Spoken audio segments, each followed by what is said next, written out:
Stump നേരെ വെക്ക്. എടാ എടാ എടാ സ്റ്റമ്പ് നേരെ വെക്കടാ. ബോള് മര്യാദ കയറി എടുക്ക്. എടാ വാടാ. എടാ എടുക്ക്, ബോൾ എടുക്ക്. എടാ ബോൾ എടുക്കടാ, വാ. എടാ ക്യാച്ച് ചെയ്യടാ. എടാ പിടിക്കടാ, പിടിക്ക്. എടാ ബോൾ വേഗം ഫാസ്റ്റ് ആയിട്ട് എറിയണ്ട്, വേഗം എറിഞ്ഞ്. നിനക്കൊന്നും കളിക്കാൻ അറിയില്ലടാ, നീ ഒന്നും മിണ്ടാതിരിക്കടാ.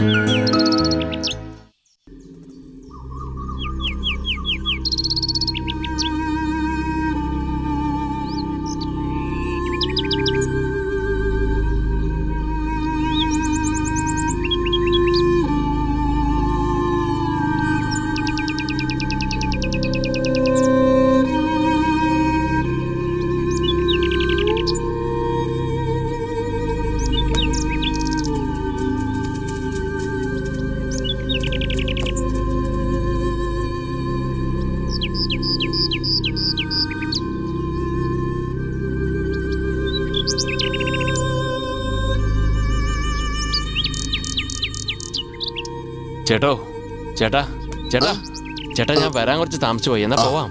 എടാ നാളെ പരീക്ഷ എന്നാടാ പറഞ്ഞേ. പകൽ സമയത്താ ഈ കുട്ടികളൊക്കെ ഇവിടെ വന്ന് ക്രിക്കറ്റ് കളിക്കുന്നത്. വൈകുന്നേരമായി കഴിഞ്ഞാ പിന്നെ ഇവിടുത്തെ കളി വേറെയാ.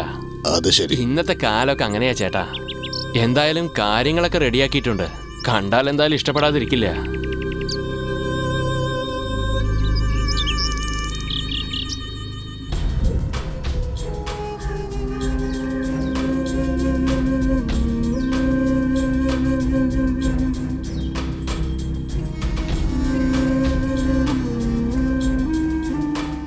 ഇവന്റെ ഒരു കാര്യം.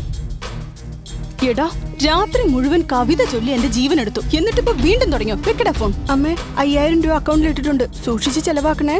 ഞാൻ പിന്നെ വിളിക്കാട്ടോ.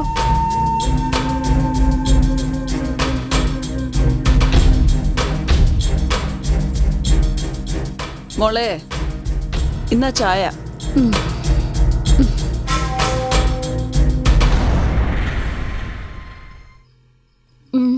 മമ്മി ഇന്നലെ കുള്ളൻ വിളിച്ചിരുന്നു. ഏതോ ഒരു എഴുത്തുകാരൻ അഭിലാഷെന്നോ ശേഖരനെന്നോ പറഞ്ഞു. ഇന്റർവ്യൂ എടുക്കണോന്ന്.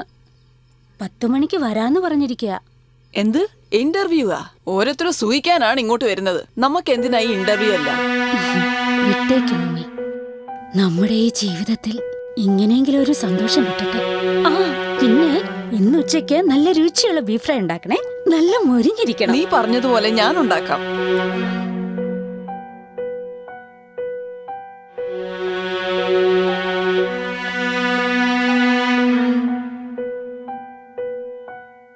ഒന്ന് പറയട്ടെ, ആ പെണ്ണിനെ ഇന്റർവ്യൂ ചെയ്തതിന് ശേഷം എന്നെ ഒരു ഇന്റർവ്യൂ എടുക്ക. രാഷ്ട്രീയത്തിലുള്ള പല വമ്പന്മാർ ഇന്ന് എന്റെ കയ്യിലുണ്ട്. പിന്നെ ഞാൻ ആരുടെടുത്തും പോയി ഓച്ചാനിച്ചൊന്നും നിൽക്കില്ല. എന്തെങ്കിലും കേസിൽ അകപ്പെട്ടിട്ടുണ്ടെങ്കിൽ അവര് വന്നെന്നെ പുറത്തെടുക്കുന്നേ. അല്ല, അങ്ങനൊന്നും അല്ല ഏട്ടാ. ഞാൻ അകത്ത് പോയാ ഇവന്മാരായിരിക്കല്ലോ ശരിക്കും കൊടുങ്ങുക. അവന്മാരൊക്കെ തരികിട പാർട്ടികളാണേ. നീയും കൂട്ടു തന്നെ. ഇതാ വീടെത്തി. പറുദീസയുടെ ചവിട്ടുപടിയായി.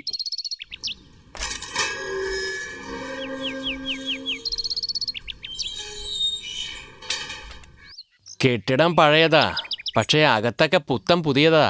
ഒരു കാര്യം അറിയോ, പണ്ടത്തെ കാലത്ത് അവർ മേടിച്ചിട്ടതുകൊണ്ട് ഇപ്പൊ കിടക്കാൻ പറ്റുന്നുണ്ട്. ഏക്കർ കണക്കിന് സ്ഥലമുള്ള. ഇന്നത്തെ വിലക്ക് ഏറ്റവും കുറഞ്ഞത് ഒരുപാട് കോടികൾ വാരാൻ ചേട്ടാ. ഞാൻ എന്നെ ഒരുപാട് കസ്റ്റമറെ ഇവിടെ കൊണ്ടുവന്ന് വിട്ടിട്ടുണ്ട്. ചിലവർക്കൊന്നും താമസിക്കാൻ പോലും വീടുണ്ടാവില്ല. എന്നാലും കൈ നിറയെ പണം കൊണ്ടുവന്ന് കൊടുക്കാൻ അവർക്ക് ഒരു മടി ഉണ്ടാവില്ല. ഇതെന്താ വാതില് താഴിട്ടിരിക്കുന്നല്ലോ? ഇതൊക്കെ ഒരു രഹസ്യാണെന്നേ. പുറത്ത് പൂട്ടിയ അകത്തുണ്ടെന്ന അർത്ഥം. അകത്ത് പൂട്ടിയിട്ടുണ്ടെങ്കിൽ അവര് പുറത്താണെന്ന് അർത്ഥം. വേണമെങ്കിൽ കണ്ടോ എന്റെ സീക്രട്ട് കോഡേ. ആ മമ്മി, ഞങ്ങള് പുറത്തുണ്ട്. ആ മമ്മി, ഇവരാണ് സിറ്റിയുടെ റമ്മി. അകത്തേക്ക് വരൂ. നടക്ക്.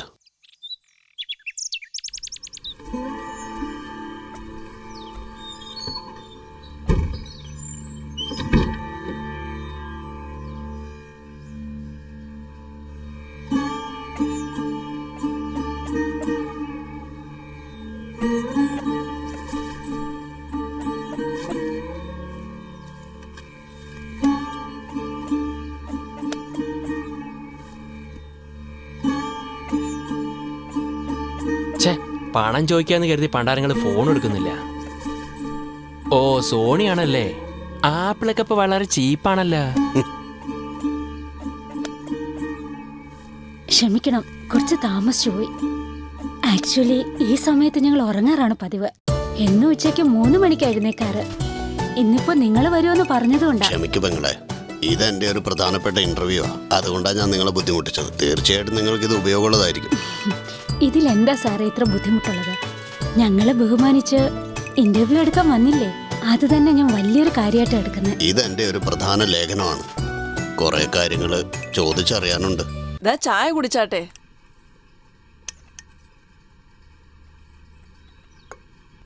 നിങ്ങള് ഉച്ചയ്ക്ക് എന്താ കഴിക്കുന്നേന്ന് അറിഞ്ഞൂടാ. ഞങ്ങളുടെ വീട്ടിൽ ഇന്ന് ബീഫ് ഫ്രൈയാ. നിങ്ങൾ കഴിക്കോ അതോ ഞാൻ പുറത്തുനിന്ന്? എനിക്കങ്ങനെയൊന്നുമില്ല. നിങ്ങൾ എന്ത് തന്നാലും ഞാൻ കഴിച്ചോളാം.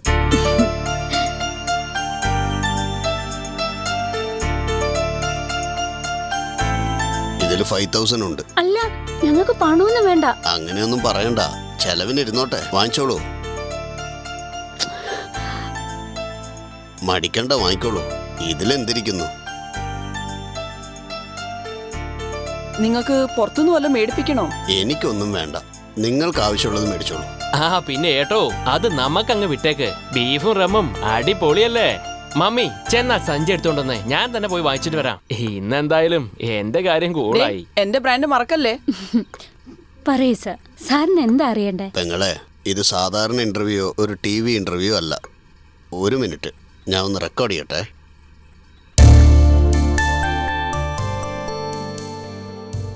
സിവപ്പ് എനക്ക് പിടിക്കും എന്ന പേരിൽ ഒരു നോവൽ എഴുതുന്നുണ്ട് ഞാൻ.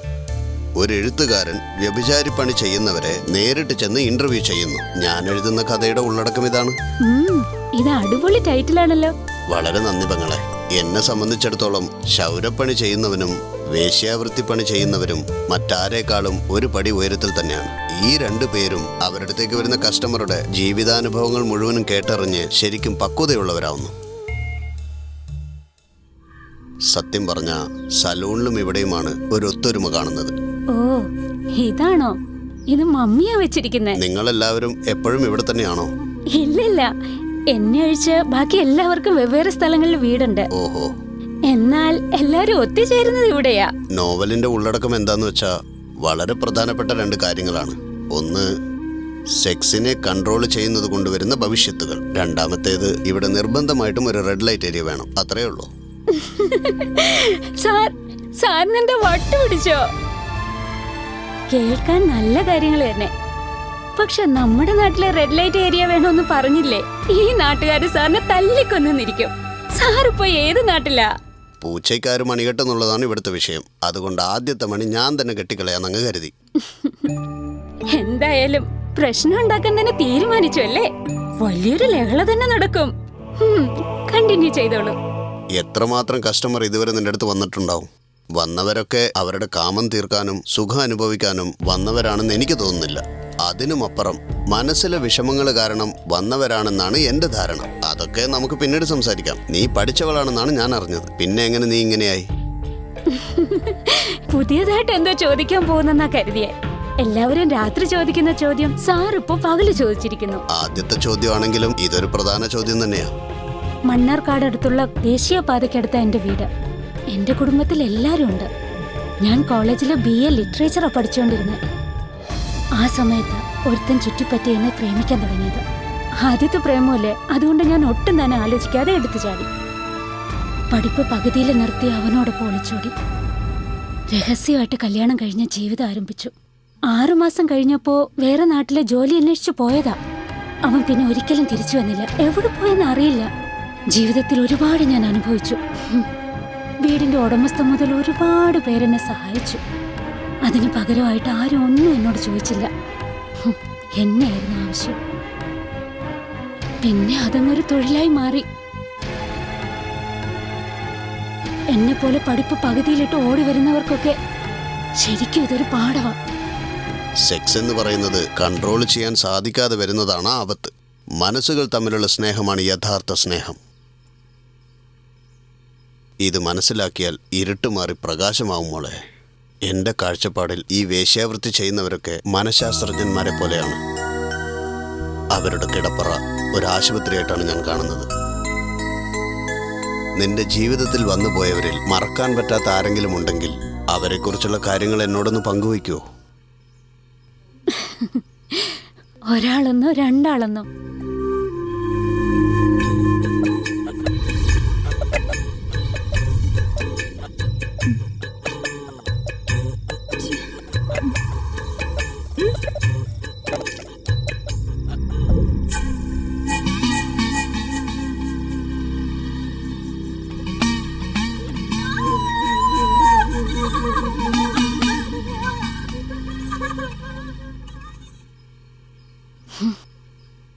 ഇവരെല്ലാം മിക്കപ്പോഴും വന്നു പോകുന്ന സാഡിസ്റ്റുകളാ. ആ, കുറെ നാളുകൾക്ക് മുമ്പ് ഒരു സ്റ്റുഡന്റ് എൻ്റെ അടുത്ത് വന്നിരുന്നു. Somebody's gonna love you.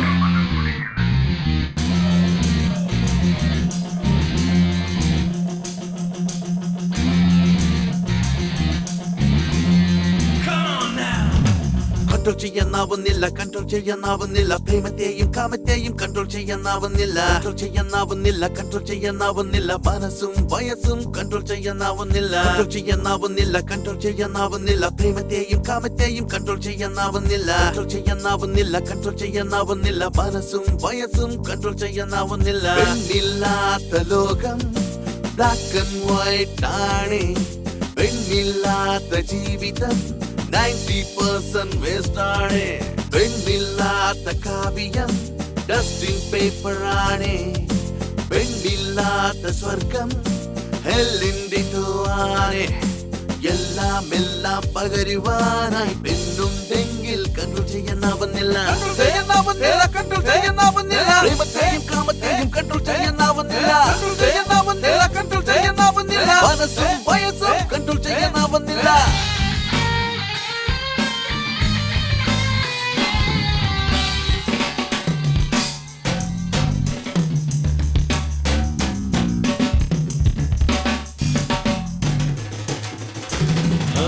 മനസ്സിൽ പെണ്ണിനെ കണ്ടാൽ ആശ മുളയ്ക്കും, പക്ഷേ അടുത്ത് ചെന്നാൽ ഒന്ന് മേഘമാകും.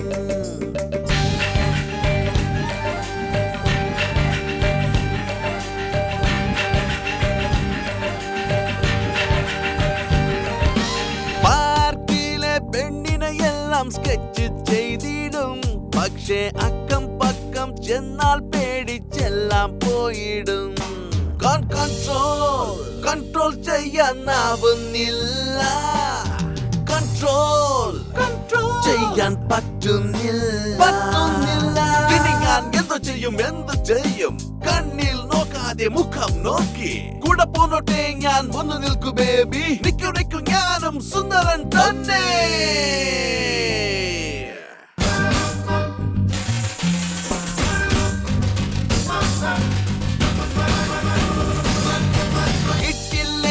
ട്രൈ ചെയ്യും, ഒരു കൈ നോക്കും വേണേൽ, സുഖിക്കാൻ വേണ്ടി എന്തും ചെയ്യും, എനിക്കും എല്ലാം വേണം. എല്ലാം കാണും വീതം വസ്ത്രം ധരിച്ചാൽ പിന്നെ കൺട്രോൾ ചെയ്യാൻ പറ്റാതെ ഞാൻ സൈക്കോ ആയി മാറും. കൺട്രോൾ ചെയ്യാനാവുന്നില്ല, കൺട്രോൾ ചെയ്യാൻ പറ്റുന്നില്ല, കൺട്രോൾ ചെയ്യാനാവുന്നില്ല, കൺട്രോൾ ചെയ്യാൻ പറ്റുന്നില്ല.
നീ പഠിക്കുന്ന ചെറുക്കനാണോ?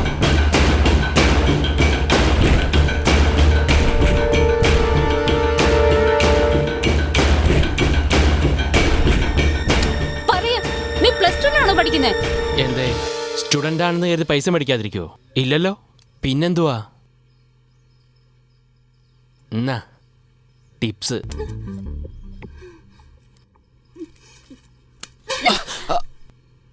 എടാ, +2 സ്റ്റുഡന്റ്സിന്റെ പരീക്ഷ നടന്നുകൊണ്ടിരിക്കുകയല്ലേ? ഓരോരുത്തരും കഷ്ടപ്പെട്ട് പരീക്ഷ എഴുതിക്കൊണ്ടിരിക്കുക. നീ ഇവിടെ വന്ന് ചെറിക്കുന്നോടാ? എടീ, അത് ചോദിക്കാൻ നീ ആരാടി? ഒന്ന് കളയും ഞാൻ. എടീ, എന്നെ വിടാൻ. നാണമില്ല നിനക്ക്? വിടാൻ. പൊടിക്കുന്നവൻ. നീ ആരാടി എന്നെ കൊണ്ടാക്കാൻ വരുന്നത്?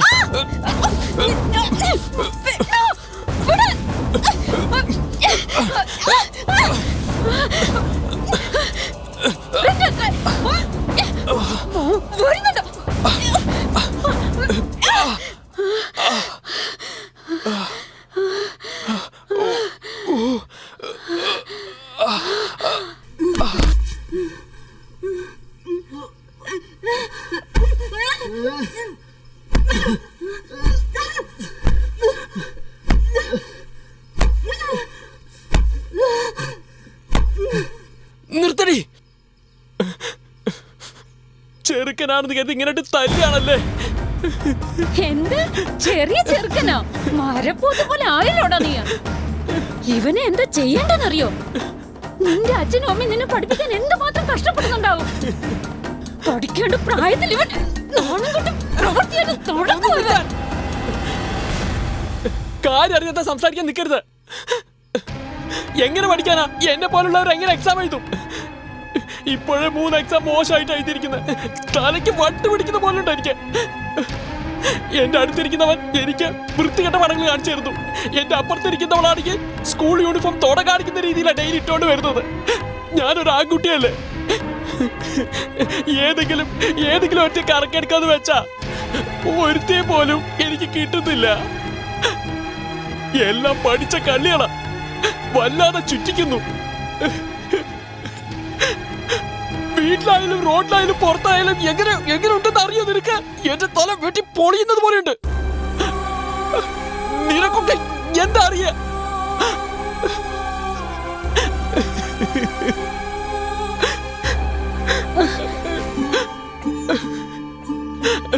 ഇങ്ങോട്ട് നോക്കടാ.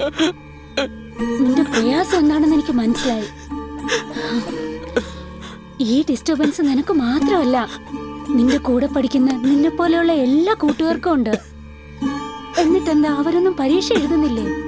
അവരൊക്കെ നന്നായിട്ട് പഠിക്കുന്നില്ലേ? എല്ലാം മനസ്സാ കാരണം. ഇതൊക്കെ ഞങ്ങളുടെ സ്ഥിരം തൊഴിലാ. നിന്നെ പോലെയുള്ള ചെറുക്കന്മാർക്ക് ജീവിതം ഒരുപാട് ബാക്കിയുള്ളതല്ലേ? ഇങ്ങോട്ട് നോക്ക്, ഓരോന്നിനും ഓരോ സമയമുണ്ട്. വിത്ത് വിതയ്ക്കാൻ ഒരു സമയം, വിളവെടുക്കുന്നതിനൊരു സമയമുണ്ട്. നമ്മുടെ എല്ലാ അതാത് പ്രായത്തിൽ പല അനുഭവങ്ങൾക്കും ഒരു സമയമുണ്ട്. ഓരോ പ്രായത്തിലും ഓരോന്ന് ചെയ്യണമെന്ന് ഭഗവാൻ എഴുതി വെച്ചിട്ടുണ്ട്. അത് നമ്മളായി മാറ്റിയാൽ നമ്മുടെ മനസ്സ് മാത്രമല്ല, നിന്റെ ജീവിതം തന്നെ നശിച്ചു പോവും. ഇങ്ങനത്തെ വൃത്തികെട്ട വിചാരം കൊണ്ട് നടന്ന ആരാണ് നിന്നെ പ്രേമിക്കാൻ വരുന്നേ? ആദ്യം ഈ വിചാരമൊക്കെ ദൂരെ എടുത്ത് കളയ. നിന്റെ മൈൻഡിനെ കൺട്രോൾ ചെയ്യാൻ പഠിക്ക. ഇപ്പൊ തോന്നിയതുപോലെയൊക്കെ ചെയ്ത പിന്നെ കല്യാണം കഴിഞ്ഞ് കുടുംബമൊക്കെ ആയി കഴിയുമ്പോ പല പല ആശുപത്രികളിൽ നീ കയറി ഇറങ്ങേണ്ടി വരും. ഭാവിയിൽ നിനക്കൊരു പെണ്ണുണ്ടെന്ന് വിചാരിക്കുക. അവളുടെ ജീവിതത്തിൽ നീ ഒരുത്തനെ ഉള്ളൂന്ന് നീ ദൃഢമായി വിശ്വസിക്ക. അന്നേരം നിനക്ക് മനസ്സിലാവും. നീ ഇങ്ങോട്ട് നോക്ക്. സ്വന്തം അച്ഛനും അമ്മയും അധ്യാപകരും പറഞ്ഞു തരാൻ പറ്റാത്ത കാര്യങ്ങളാ. എന്നെ പോലുള്ള ഒരുത്തിക്ക് ഇതെല്ലാം പറഞ്ഞു തരാൻ കഴിയും. ഒരുപാട് പേര് ഞാൻ കണ്ടിട്ടുണ്ട്. പഠിക്കേണ്ട പ്രായത്തിൽ ഞാൻ പ്രേമിച്ച് നടന്ന് സെക്സിന് അടിമയായി ജീവിതം നശിപ്പിച്ചു കളഞ്ഞു. ഇപ്പൊ വൃത്തികെട്ട ജീവിതവുമായി. അടുത്ത നിന്റെ ചോദ്യം എന്താണെന്ന് എനിക്ക് നന്നായി അറിയാം. എന്തേ, ജോലിയെടുത്ത് ജീവിച്ചൂടെ എന്നല്ലേ? എന്താടാ, ശരിയല്ലേ ഞാൻ പറഞ്ഞേ? ഇതിനേക്കാളും വേദനിക്കുന്ന ജീവിതം ലോകത്തിലെ വേറെ ഒന്നുമില്ല. ഇന്ന് ഞാനും ഒരു തൊഴിലാളിയാ.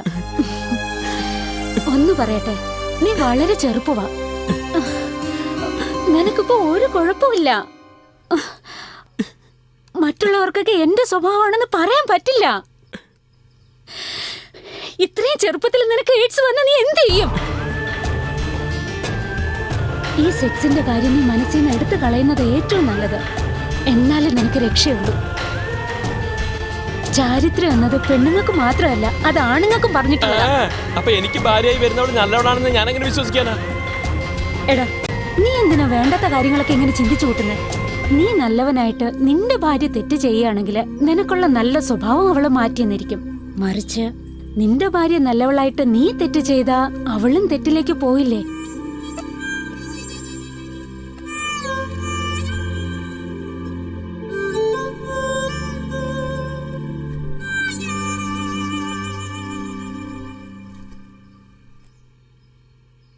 ഉപദേശങ്ങളൊക്കെ എന്തായാലും വളരെ നന്നായിരിക്കുന്നു. പക്ഷേ എനിക്കത് ഫോളോ ചെയ്യാൻ പറ്റുമെന്നറിയില്ല. ഒരു 2 മണിക്കൂർ കഴിഞ്ഞോട്ടെ. ഞാൻ പോയതിന് ശേഷം നീ ഇവിടുന്ന് അങ്ങോട്ട് പോയാൽ മതി. അവിടെ നിക്കടാ. ദേവി ഇത് നിന്റെ ഈ പഠിക്കേണ്ട പ്രായത്തില് ഇങ്ങനെ വഴിതെറ്റിയ ജീവിതം ജീവിക്കല്ലേ പ്ലീസ്.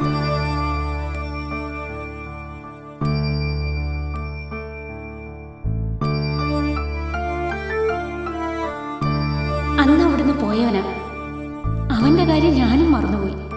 പിന്നീട് ഒരിക്കൽ ഒരു 1.5 വർഷത്തിന് ശേഷം എനിക്കൊരു ഫോൺ കോൾ വന്നു.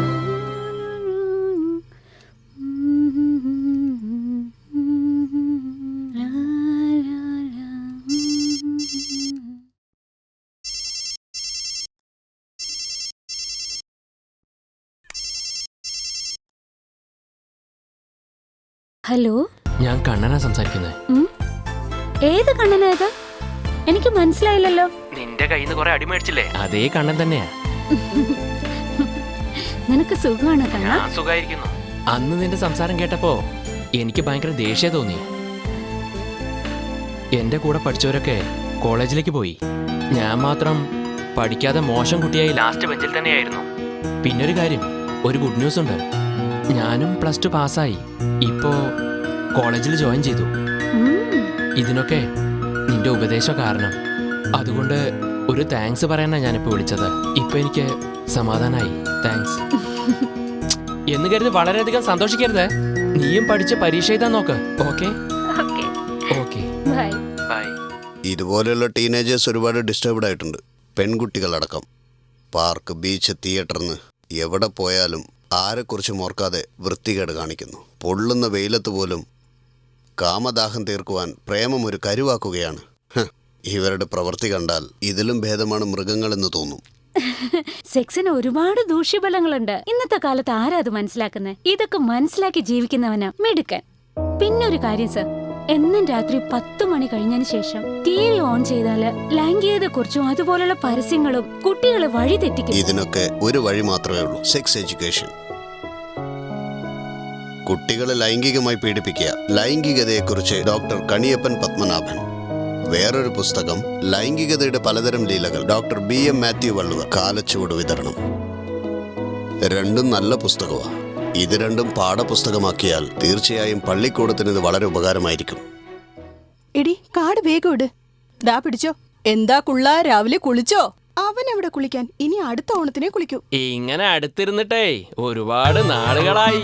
ഞാൻ ചീട്ട് കളിക്കാനിരുന്ന എന്നെ വെട്ടിക്കാൻ ആരും ഉണ്ടാവില്ല. എടാ ഗോറില്ല വായ കുള്ള ചെറുക്ക, നിനക്കിട്ട് ഞാൻ വെച്ചിട്ടുണ്ട്. കേടന്ന് ചിലക്കല്ലേ പെണ്ണെ, ആദ്യം കാടിടാൻ നോക്ക്.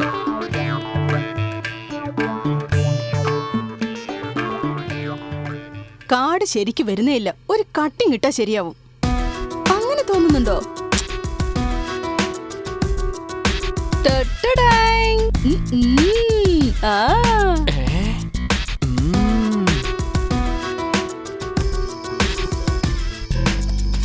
ദാ പിടിച്ചോ ചിപ്സ്.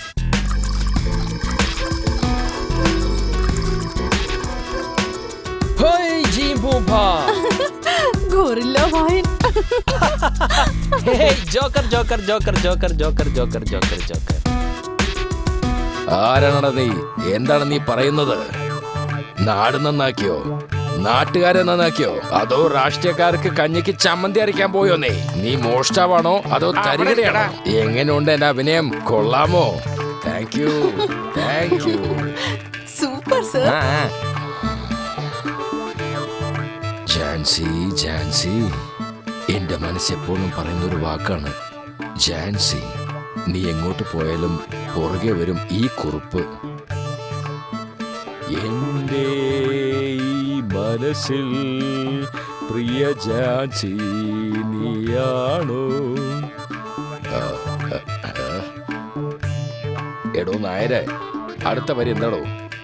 നിൻ നിഴൽ കാണാൻ കൊതിച്ചിരിപ്പു ഞാൻ ഉൻ തളികെ. നിഴൽ കാണാൻ കൊതിച്ചിരിപ്പു ഞാൻ ഉൻ തളികെ നീ. അടുത്ത വരി എന്താടോ നായരെ? ഡയലോഗ് മാത്രം മതി സാറേ. ഈ പാട്ട് ആര് പാടിയാലും മ്യൂസിക് ഡയറക്ടറോട് ചോദിച്ചിട്ട് പോരെ സാറേ? അങ്ങനെയാണോ പറയണേ? സാറേ, എന്താടോ? 2-3 കേസ് തീർക്കാൻ ബാക്കിയുണ്ട് സാർ. എൻക്വയറി പെട്ടെന്ന് തീർക്കണം. അങ്ങനെയാണോ? ചെന്ന് ചായയും കടിയും കൊണ്ടുവരാൻ പറയടോ. ഡാ ഇങ്ങോട്ട് വാടാ. സാറേ, ഇന്നലെ വൈൻ ഷാപ്പ് ലീവായിരുന്നു. അതുകൊണ്ട് ഇവൻ അവിടെ വെച്ച് വലിയ പ്രശ്നം ഉണ്ടാക്കുമായിരുന്നു. അതുകൊണ്ടാ കസ്റ്റഡിയിൽ വെച്ചിരുന്ന ഇവനെ ഇങ്ങോട്ട് കൊണ്ടുവന്നത്. എന്താടാ വല്ല പ്രശ്നം ഉണ്ടാക്കിയ? ഞാൻ ഒരു തെറ്റും ചെയ്തിട്ടില്ല സാറേ. പ്രശസ്തനായ ആളുടെ ജന്മദിനം ആയതുകൊണ്ട് എല്ലാ കടകളും അടച്ചിരിക്കുന്നു സാറേ. ഇതേ ദിവസം തന്നെ കോടിക്കണക്കിന് കുട്ടികൾ ജനിച്ചിട്ടുണ്ടാവും സാറേ. അപ്പൊ ഒരു ദിവസമാണോ അതോ 1 കോടിയാണോ വലുത്? ഒന്ന് പറഞ്ഞേ സാറേ. അപ്പൊ വൈൻ ഷോപ്പ് തുറക്കും സാറേ. എന്നാ കുടിച്ചിട്ട് പോയി കിടന്നോ? സാർ എന്തടോ ഒന്ന് നിന്നേ. ഇത്രയും ചെറിയ കേസൊന്നും അറസ്റ്റ് ചെയ്യാൻ പറ്റില്ലേ? പറഞ്ഞു വിട്ടോ അവനെ.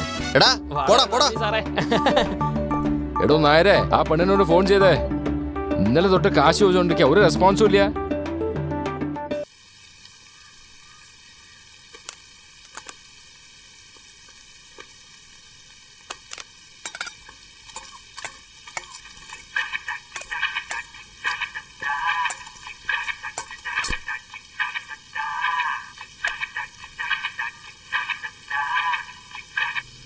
ഹലോ, എന്താ ഇത്? ഇന്നലെ തൊട്ട് ഞാൻ വിളിക്കുമല്ലേ, എന്നിട്ട് ഒന്നും പറയുന്നില്ലെന്ന് വെച്ചാ? സാറിന് 50,000-ന്റെ ഒരു അത്യാവശ്യമുണ്ട്. സാറിനെ കുറിച്ച് നിനക്ക് നല്ലോണം അറിയാലോ. എന്താടോ പേടിപ്പിക്കുകയാണോ? എല്ലാ മാസവും 20,000 രൂപ കൈക്കൂലി മേടിക്കുന്നുണ്ടല്ലോ. 50,000 രൂപ ചോദിച്ച് ഞാൻ എവിടെ പോവാനാ? ഞങ്ങള് ഗവൺമെന്റ് ജോലിക്കാരൊന്നും അല്ല, ദേഹം വിറ്റ് ജീവിക്കുന്നവരാ. എന്താന്ന് വെച്ചാ ചെയ്യ. ഒരു കാര്യം ഞാൻ പറഞ്ഞേക്കാം, എന്നെ പോലുള്ളവരെ ദേഷ്യം പിടിപ്പിച്ചാലുണ്ടല്ലോ, നീയൊന്നും നേരെ ചുവേ നടക്കത്തില്ല. എടാ, പശു മെലിഞ്ഞാലും പശുടെ കൊമ്പ് മെലിയത്തില്ല. വെക്കടാ ഫോൺ. എന്താടോ? അവള് കിടന്ന് കാറുവാ സാറേ. റൂൾസ് ഒക്കെയാ പറയുന്നത്. ചില്ലി കാശ് കിട്ടുമെന്ന് എനിക്ക് തോന്നുന്നില്ല.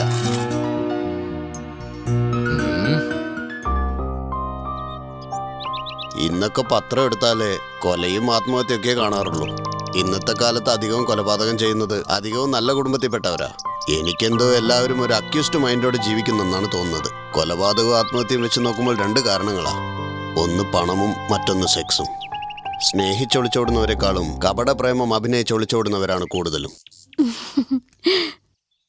എല്ലാത്തിനും കാരണം മനസ്സാ. കല്യാണം കഴിഞ്ഞവർക്ക് പുതുമോടിയില് കാമം അവർക്കൊരു ആഘോഷമാണ്. പിന്നീട് അതൊരു കടുമയായി മാറും. സ്വത്ത് സമ്പാദിക്കുന്ന മൂഡില് ഇതെല്ലാം അങ്ങ് വിട്ടുപോകുന്നു. സത്യം പറഞ്ഞ സെക്സിനും പണത്തിനും യാതൊരു സംബന്ധമില്ല സർ. പണം ഒരുപാട് കൂടുമ്പോഴാണ് സെക്സിനും ധൂർത്തടിക്കാനും മനസ്സ് വഴിവിട്ടു മാറുന്നത്. വേറെ ഏതെങ്കിലും തരികിട പാർട്ടികൾ വന്നിരുന്നു? പറയാൻ പാടില്ലാത്തതാണ്, പക്ഷെ പറയാതിരിക്കാനും വയ്യ. എന്റെ ഈ തൊഴിൽ പാപമാണെങ്കിലും ഇടയ്ക്കിടയ്ക്ക് ഞാൻ കുമ്പസരിക്കാനായിട്ട് ഇവിടെ അടുത്തുള്ള ഒരു ചർച്ചിൽ പോകാറുണ്ട്. അങ്ങനെയാണ് ഞാൻ ഫാദർ ഫ്രാൻസിസിനെ പരിചയപ്പെടുന്നത്. തുടക്കത്തിലൊക്കെ ഫാദർ ഫ്രാൻസിസ് നല്ല പെരുമാറ്റമായിരുന്നു. ഒരു ദിവസം എന്നെ ഒറ്റയ്ക്ക് കാണാൻ വന്നു. പെട്ടെന്ന് എന്റെ കയ്കളിൽ പിടിച്ചിട്ട് കരയാൻ തുടങ്ങി. എന്നെ അദ്ദേഹത്തിന് കിട്ടിയില്ലെങ്കിലും ഞാൻ മരിച്ചു കളയുമെന്ന് പറഞ്ഞു അദ്ദേഹം കരഞ്ഞത്. എത്രത്തോളം വലിയ പദവിയിലിരുന്നാലും അദ്ദേഹം ഒരു മനുഷ്യനാണല്ലോ. ഞാൻ അദ്ദേഹത്തിനെ സന്തോഷിപ്പിച്ചു. എന്നാൽ സമയം പോകുന്തോറും ഞാൻ ചെയ്യുന്നത് തെറ്റാണോ എന്നൊരു തോന്നൽ. മാലതി, നിനക്കെന്നെ നന്നായിട്ട് അറിയാം. നമ്മുടെ നാട്ടിൽ ആരും നോക്കാനില്ലാത്ത പെൺകുട്ടികളുണ്ട്. പക്ഷേ ഈ ഒരു കാര്യത്തിന് വേണ്ടി ഒരിക്കലും ഞാൻ അവരെ അപ്രോച്ച് ചെയ്തിട്ടില്ല. അറിയോ? പക്ഷെ നിന്നെ കണ്ടതും എനിക്കെന്തോ കൺട്രോൾ ചെയ്യാൻ കഴിഞ്ഞില്ല. മാലതി, നീ ഒരു പ്രൊഫഷണൽ കോൾ ഗേളാണ്. ഐ എം സോറി, ഈ വാക്ക് ഞാൻ പറയാൻ പാടില്ലായിരുന്നു. നീ എപ്പോഴും എൻ്റെ മനസ്സിൽ തന്നെ ഉണ്ട് മാലതി. എൻ്റെ കൗമാരപ്രായത്തിൽ എനിക്ക് ഒരുപാട് അഫയർസ് ഉണ്ടായിരുന്നു. പക്ഷെ അതിനൊക്കെ അപ്പുറം എനിക്ക് ഭക്തിയോടാണ് എനിക്ക് കൂടുതൽ താല്പര്യം ഉണ്ടായത്. പിന്നെ നിന്റെ പേഴ്സണൽ ലൈഫ് അറിഞ്ഞതും ഒരു തെറ്റായ രീതിയിൽ നിന്നെ ഉപയോഗിക്കുമെന്ന് ആലോചിക്കുമ്പോൾ മനസ്സ് വേദനിക്കുന്നു മാലതി. തനിക്കറിയോ, ഞാൻ പഠിച്ചിട്ടുള്ള ചില പ്രത്യേക ക്യാരക്ടേഴ്സ് ഉണ്ട് ബൈബിളിൽ. ബേസിക്കലി അവരൊക്കെ പ്രോസ്റ്റിറ്റ്യൂട്ട്സ് ആണ്. പക്ഷേ ദൈവത്തിൻ്റെ പേരിൽ അവർ എന്തെല്ലാം നല്ല കാര്യങ്ങൾ ചെയ്തിട്ടുണ്ടെന്ന് അറിയോ?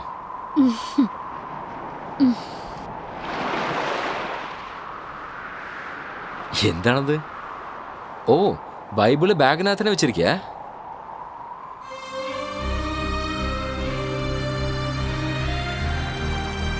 ഞാൻ ഒരേ ഒരു വചനം വായിച്ചോട്ടെ ഫാദർ? എൻ്റെ അടുത്തോ? പ്രൊസീഡ്. മത്തായി 21:31. അപ്പോൾ യേശു അവരെ നോക്കി, നല്ലവരും വേശ്യകളും നിങ്ങളെക്കാളും മുമ്പിൽ അവരായിരിക്കും ദൈവരാജ്യത്തിൽ പ്രവേശിക്കുന്നു എന്നത് ഇത് സത്യപ്രവചനമായി ഞാൻ നിങ്ങളെ അറിയിക്കുന്നു. അത് ചോദിക്കുന്നതുകൊണ്ട് തെറ്റിദ്ധരിക്കരുത്. പറഞ്ഞോളൂ. ഒരു പ്രാവശ്യം എന്ന് പറഞ്ഞിട്ട് എത്ര തവണയായി ഇത് റിപ്പീറ്റ് ചെയ്യുന്നത്? പാപികൾക്ക് വഴികാട്ടിയായ നിങ്ങൾ ചെയ്യുന്നതെല്ലാം വലിയ പാപം തന്നെയല്ലേ?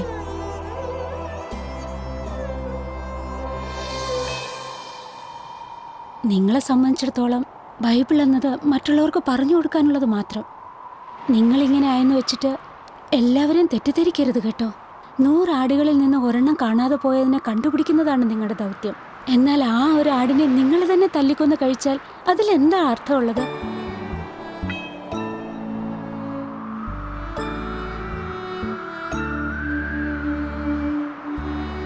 ഫാദർ ഫ്രാൻസിസ് അന്ന് വളരെ ദേഷ്യം പിടിച്ചാണ് പോയത്. പിന്നെ ഒരിക്കൽ ഞാൻ അദ്ദേഹത്തിനെ തേടി ചർച്ചിൽ പോയപ്പോൾ ഫാദർ ആ ജോലി ഉപേക്ഷിച്ചു പോയെന്നാണ് ഞാൻ അറിഞ്ഞത്.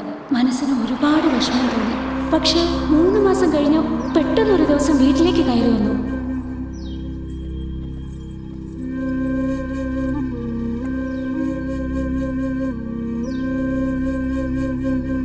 കറക്റ്റ് നേരത്തിലാണ് നീ എൻ്റെ കണ്ണ് തുറന്നത് മാലതി. ഞാൻ ചെയ്ത തെറ്റ് ഞാൻ തന്നെ ന്യായപ്പെടുത്തി തന്നെ ഞാൻ ഒരുപാട് വിഷമിപ്പിച്ചിട്ടുണ്ട്.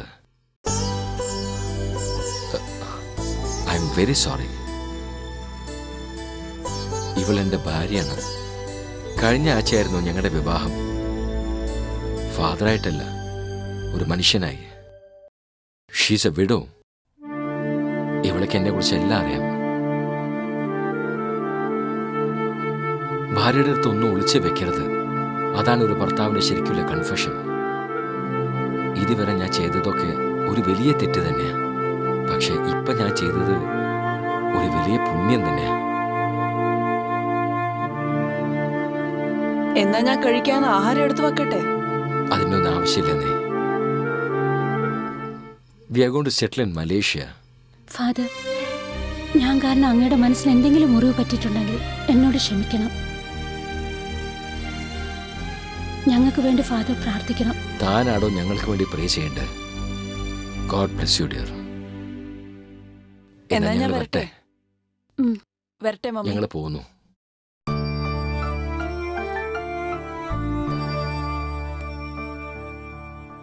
സന്മനസ്സുള്ളവർക്ക് ഈ നാട്ടിൽ ജീവിക്കാൻ ബുദ്ധിമുട്ടാ. ഇന്നുള്ള ഫുഡ് കൾച്ചർ ആഹാരം കഴിച്ച് വെറുതെ ഇരിക്കരുത്. ഇക്കാലത്ത് കാമത്തിന് മുന്നിൽ നല്ലവനെന്നോ ചീത്തവനെന്നോ ഇല്ല. മതത്തിന്റെ മറവിൽ നിന്നും തെറ്റ് ചെയ്താൽ ദേഹസംരക്ഷണം എന്നും പറഞ്ഞൊഴിയാറാണ് പതിവ്. നിങ്ങൾ പറഞ്ഞത് വളരെ ശരിയാണ്. ഇതിനു മുമ്പ് എത്രയോ സംഭവങ്ങൾ ഇങ്ങനെ നടന്നിരിക്കുന്നു. കാമത്തിനെ കുറിച്ച് എഴുതിയിട്ടുണ്ട്. ക്ഷേത്രത്തിനകത്ത് വെച്ച് ഒരു തിരുമേനി തെറ്റ് ചെയ്തു. അത് സെൽഫോണിൽ പകർത്തിയിട്ടുണ്ടായിരുന്നു. ദേവദാസികൾക്കുള്ളതുപോലെ സ്ഥലം ഇന്നുണ്ടായിരുന്നെങ്കിൽ ക്ഷേത്രങ്ങളിൽ ഇതുപോലെ വൃത്തികേട് നടക്കില്ല. ചില ക്ഷേത്രങ്ങളിൽ കാമരൂപത്തിലുള്ള ശില്പങ്ങൾ ഭയഭക്തിയോടെയാണ് നമ്മൾ മനസ്സിൽ കണ്ടിരുന്നത്. ഇന്ന് കമ്പ്യൂട്ടറിൽ എന്തെല്ലാം വൃത്തികേടാണ് കാണിക്കുന്നത്. ആട്ടെ, അതിനുശേഷം ഫാദർ ഫോൺ ചെയ്തിരുന്നു. വല്ലപ്പോഴുമൊക്കെ ഫോൺ ചെയ്യുമായിരുന്നു. ഫാദർ ജോലി റിസൈൻ ചെയ്യുമ്പോൾ ഞാനും വിചാരിച്ചിരുന്നു ഇനി ഈ ജോലി ചെയ്യണ്ടെന്ന്. ആ സമയത്ത് ഹാർട്ട് അറ്റാക്ക് വന്നതുപോലെ ഒരാൾ എത്തിയത്. വീണ്ടും ഒരു ഫ്ലാഷ് ബാക്ക് ആണോ? കൊള്ളാം പെങ്ങളെ.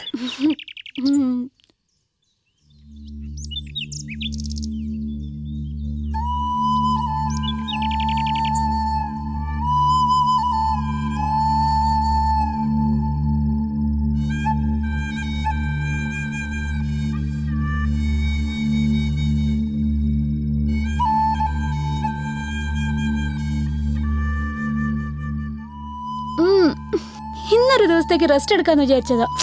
വീട്ടിലേക്ക് എന്തിനാ ഇവരെയൊക്കെ വിളിച്ചു വരുത്തുന്ന മമ്മി? എന്റെ ചക്കര കുട്ടിയല്ലേ, 30,000 രൂപ തരാമെന്നാ പറഞ്ഞത്. നമുക്ക് എന്തുമാത്രം ചെലവുള്ളതല്ലേ. ഒരു പ്രാവശ്യം മതി മോളെ. ശരി, ആയിക്കോട്ടെ.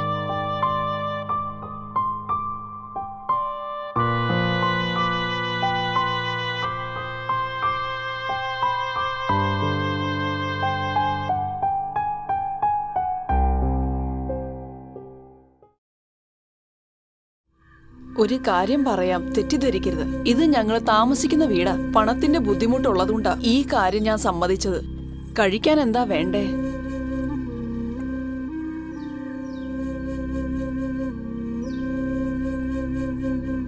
നല്ല മുളകും തേങ്ങയൊക്കെ ചേർത്ത് കുറച്ച് മീൻകറി കിട്ടിയാൽ കൊള്ളായിരുന്നു.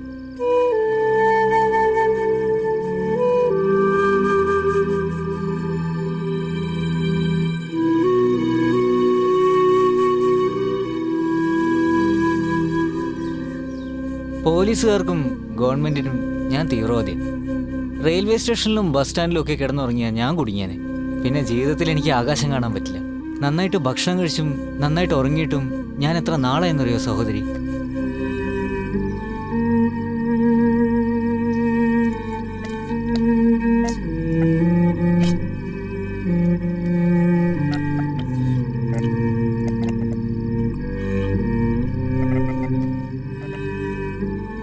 നീ സഹോദരിന്ന് വിളിച്ചപ്പോ തന്നെ അപ്പോഴേ നീ ഞങ്ങൾക്ക് സ്വന്തമായി.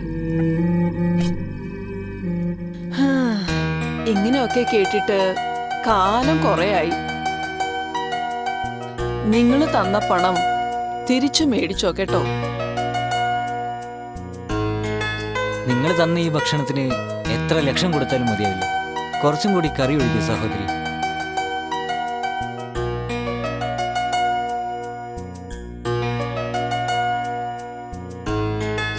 എല്ലാവർക്കും ഉണ്ട് ഓരോരോ ബുദ്ധിമുട്ടുകൾ. ഞങ്ങൾ എന്താ മനസ്സമാധാനമായിട്ട് ഉറങ്ങുന്നെന്നാണ് വിചാരിക്കുന്നത്? സംരക്ഷിക്കാൻ ആരും കൂടെയില്ല. പോലീസും നിയമങ്ങളും റൗഡികളും എല്ലാം. ഇതെല്ലാം തന്നെ വേണ്ടാന്ന് വെച്ചിട്ട് ഏതെങ്കിലും മടത്തിൽ പോയി ചേർന്നാൽ മാന്യമായിട്ട് ജീവിക്കാമായിരുന്നു.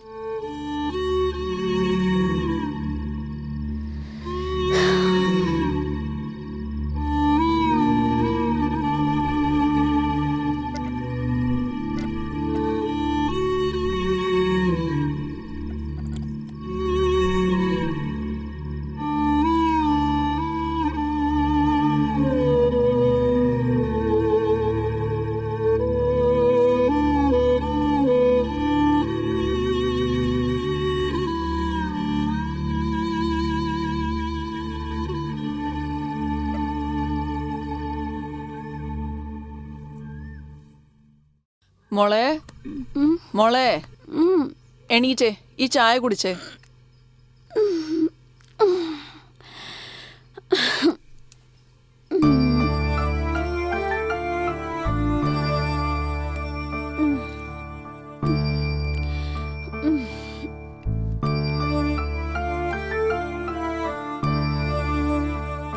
മമ്മി, അയാള് പോയോ? അയാൾ അപ്പൊ തന്നെ എണീറ്റ് പോയി മോളെ. അയാള് തന്ന പണം കൊടുത്തിട്ട് മേടിച്ചില്ലെന്നേ. അയാളെ ദൈവം അറിഞ്ഞുകൊണ്ട് ഇങ്ങോട്ട് അയച്ചതാ. ദേ തുടങ്ങി ശല്യം.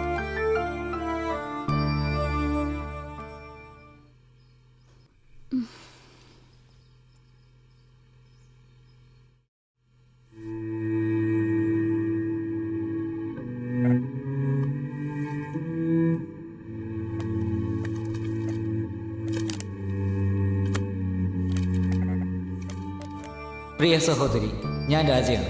നിങ്ങളെ വിട്ടു പിരിയുന്നതിൽ വിഷമമുണ്ട് എനിക്ക്. എന്നെ പോലെ തന്നെ നീയും ഒരു തൊഴിലാളിയാണ്. പിന്നെ ഒരു കാര്യം, ഇന്നലെ രാത്രി നീ ഒരു കാര്യം പറഞ്ഞില്ലേ എന്നോട്, അതായത് സുരക്ഷിതമില്ലാത്ത ജീവിതമാണെന്ന്. ഈ തൊഴിൽ തന്നെ വേണ്ടെന്ന് വെച്ചാലോ ഒന്ന്. ഇന്നത്തെ കാലത്ത് ആർക്കാണ് സുരക്ഷയുള്ളത്? സത്യം പറഞ്ഞാൽ നീ ചെയ്യുന്ന തൊഴിലാണ് ഏറ്റവും സുരക്ഷിതത്വം. എനിക്കതാണ് തോന്നുന്നത്. നിന്റെ ജോലിക്ക് പണം കിട്ടുന്നുണ്ട്. നീ പുറത്തു വന്നാൽ കഴുകന്മാർ നിന്നെ വെറുതെ വിടില്ല, പിച്ചി ചീന്തി കളയും. എന്നെ സംബന്ധിച്ച് ഇതൊരു അഭിമാനകരമായ ജോലിയാണ്. ഇത് നീ വിടരുത്. ജീവിതാവസാനം വരെ നീ നന്നായി ജീവിക്കും. നിന്റെ സ്വന്തം സഹോദരൻ. ഈ ജോലി അങ്ങ് വിടാന്ന് വെച്ചാല് എന്തോ ഒരു കാര്യം എന്നെ ഈ ജോലിയിലേക്ക് വലിച്ചിഴക്കുന്നു. അന്ന് വന്ന അയാള് തീവ്രവാദിയാണോ കൊലയാളിയാണോ എന്നൊന്നും എനിക്കറിയില്ല. അയാള് തന്ന കാശിന് എന്നെ ഉപയോഗിച്ചിട്ട് പോകാമായിരുന്നു. പക്ഷെ മനസ്സിലിരിക്കുന്ന കാര്യങ്ങൾ മാത്രം പറഞ്ഞിട്ട് വിനയത്തോടെയാ പോയത്. അയാളാണ് സർ ആൺകുട്ടി. സത്യമാണ് മോളെ, കാമത്തെ അടക്കുക എന്നത് അവരവരുടെ മനസ്സിനൊത്തായിരിക്കും. മോളെ, ഊണ് റെഡിയായി, അങ്ങനെ വിളിച്ചോണ്ട് വാ. വരൂ സർ. ആ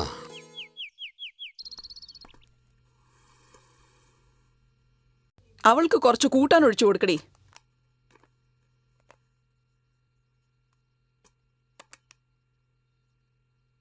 അല്ല, ഇവിടുത്തെ ഊണൊക്കെ നിങ്ങക്ക് ഇഷ്ടമായോ? സൂപ്പർ ആയിട്ടുണ്ട് കേട്ടോ. നന്നായി.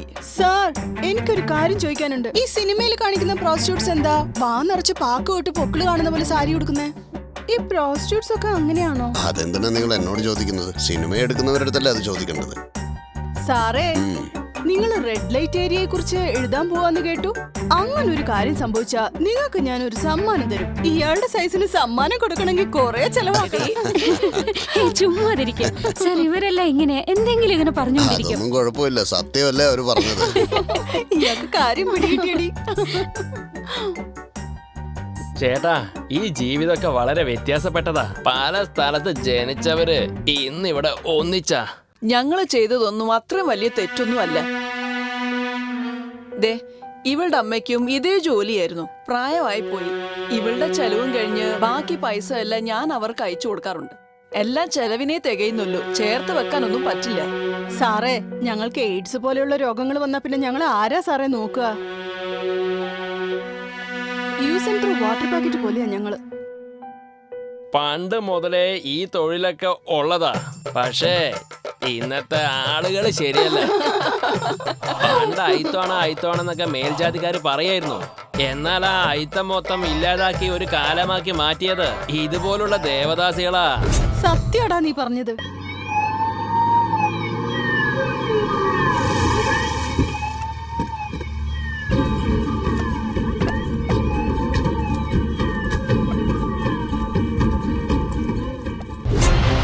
സാറേ, താഴെട്ടിരിക്കുക. അകത്തുണ്ടാവും, താഴെ പൊട്ടിക്കടോ.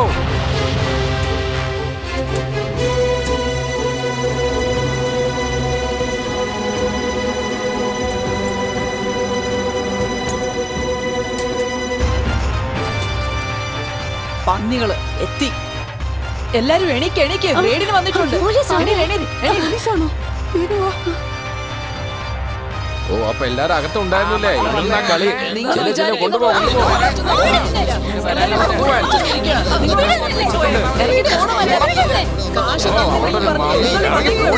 വാതകം വേണ്ട, ഇറങ്ങി പോവാൻ. എന്റെ അടുത്താണ് നിങ്ങളുടെയൊക്കെ കളി. നിങ്ങളുടെ സ്റ്റേഷനിലേക്ക് വാ. കളി ഞാൻ ഇറങ്ങി ഓടി. ഡാ, ഒരു ഓട്ടോ വിളിച്ചേ. 2 ഗ്രൂപ്പായിട്ട് വിട്ടാ മതി. സാറേ, സാറേ, നിന്നോട് സംസാരിക്കേണ്ട കാര്യമില്ല. സാറേ, ഇപ്പൊ ഇവിടെ എന്താ സംഭവിച്ചത്? നിങ്ങൾ അവരെയൊക്കെ എന്തിനാ കൊണ്ടുപോകുന്നത്? വാതില് പൂട്ടി വ്യഭിചാരം നടത്തും ഞങ്ങളൊക്കെ നോക്കിക്കൊണ്ടിരിക്കണം അല്ലേ? സാറേ, അവരൊരു തെറ്റും ചെയ്തിട്ടില്ല. എന്തോ മനസ്സിലായില്ല. ആണുങ്ങൾക്കും പെണ്ണുങ്ങൾക്കും വെവ്വേറെ ന്യായം പറയാനൊക്കെ ഒന്നും വേണ്ട. എന്തെങ്കിലും ഒരു സ്റ്റേഷനിലേക്ക് ഒന്ന് പറ. എടാ, നീ ആ കുമാരനല്ലേ? അയ്യോ അല്ല സാറേ, അന്ന് ഞാൻ റോസി എന്ന് പറഞ്ഞ ഒരാളെ കൊണ്ടുവന്നില്ലേ? നിന്നെ പരിചയമുള്ളതുകൊണ്ട് വിടാ ഞാൻ. അല്ല, ഇവനാരാ? റൈറ്ററാ സാറേ. ഏത് സ്റ്റേഷനിലെ റൈറ്ററാ? ആ റൈറ്റർ അല്ല, പിന്നെ എഴുതുന്ന ആൾ. ഓ, എഴുത്തുകാരൻ അല്ലേ?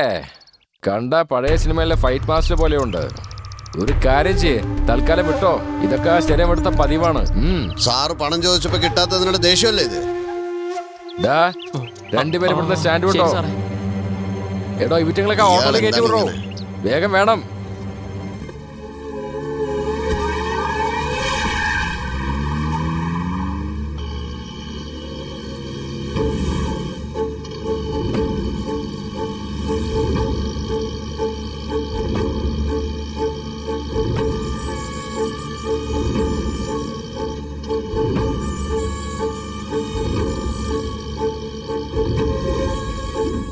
ആ, നീ വന്നേ. സാറേ, ഇതൊന്നും അത്രയും ശരിയല്ല കേട്ടോ. 50,000 രൂപയ്ക്ക് വേണ്ടി ഞങ്ങളെ ഇങ്ങനെ ഉപദ്രവിക്കുക അല്ലേ? 50,000 രൂപ വാങ്ങിന്നോ? അരയ്ക്കാൻ നോക്കല്ലേ, സൂക്ഷിച്ചു വേണം സംസാരിക്കാൻ. പെങ്ങളെ, അധികം സംസാരിക്കാതെ ഇവിടെ ഒന്നൊന്ന് ഒപ്പിട്ടെ. സർ, നിങ്ങൾക്ക് 50,000 രൂപയല്ലേ വേണ്ടത്? 2 ദിവസത്തെ സമയം തന്നൂടെ? കാശ് തന്നാ എല്ലാം ശരിയാക്കുന്നാണോ? ഇതൊക്കെ ഉച്ചവരെ പൊസിഷനുള്ളൂ. പേടി, എന്റെ അടുത്ത് കളിച്ച് അങ്ങനെയൊക്കെ സംഭവിക്കും. ഈ ഇഞ്ചക്ഷൻ എടി ചെന്ന് ഒപ്പിട്. ഡയലോഗ്.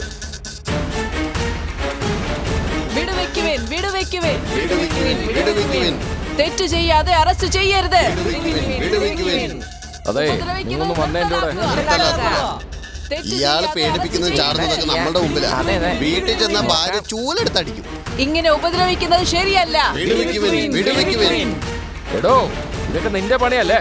ഡോ, വായ അടക്കടോ. തനിക്കെന്താ ചന്തയിലാണോ ജോലി? പിന്നെന്തിനാ എടോന്ന് വിളിക്കുന്നേ? കാക്കി ഇട്ടെന്ന് വെച്ച് എന്ത് തോന്നിവാസം ചെയ്യാവുന്നാണോ? മര്യാദയ്ക്ക് സംസാരിക്കണം. ആയിക്കോട്ടെ മാഡം, നിങ്ങൾ ആരാണാവോ? Human rights committee member. അല്ല, ഏത് ആക്ട് പ്രകാരമാണ് നിങ്ങൾ അവരെ അറസ്റ്റ് ചെയ്തത്? എന്തോ വ്യഭിചരിക്കുന്ന കേസ് വെച്ചോണ്ടാണേ. ഇരുന്നൂണ് കഴിച്ചോണ്ടിരിക്കുമ്പോഴാണോ വ്യഭിചാര പണി നടത്തിക്കൊണ്ടിരിക്കുക? അങ്ങനെ ഉണ്ടെങ്കിൽ തന്നെ ഞങ്ങളും അവിടെ ചുറ്റുവട്ടത്ത് ഉണ്ടായിരുന്നല്ലോ. ഞങ്ങളെ കൊണ്ടുവരാതെ പെണ്ണുങ്ങളെ പിടിച്ചു കൊണ്ടുവന്നിരിക്കുന്നു. നിയമത്തിൽ അങ്ങനെ ഒരു വകുപ്പില്ല സാർ. അപ്പോ നിയമമല്ല, നിങ്ങൾ വിചാരിക്കുന്ന കാര്യമാണ് നടക്കേണ്ടത്. സാറേ, എനിക്ക് ഈ മൂലക്കുരുന്റെ അസുഖം ഉണ്ടായി. അതിന് നേരെ നിന്ന് സംസാരിക്കാൻ കഴിയില്ല. നിങ്ങൾ മൂന്നാൾ അകത്ത് വന്നു കഴിഞ്ഞാൽ നമുക്ക് ഇരുന്ന് സംസാരിക്കാം. നാണക്കേട്. ഓ, നടക്ക്. നിങ്ങൾ എല്ലാരും ഇവിടെ നിൽക്ക്, ഞങ്ങൾ സംസാരിച്ചിട്ട് വരാം. Okay madam. ഈ അസുഖം ഒന്ന് ഭേദമായി കഴിഞ്ഞാൽ മതിയായിരുന്നു.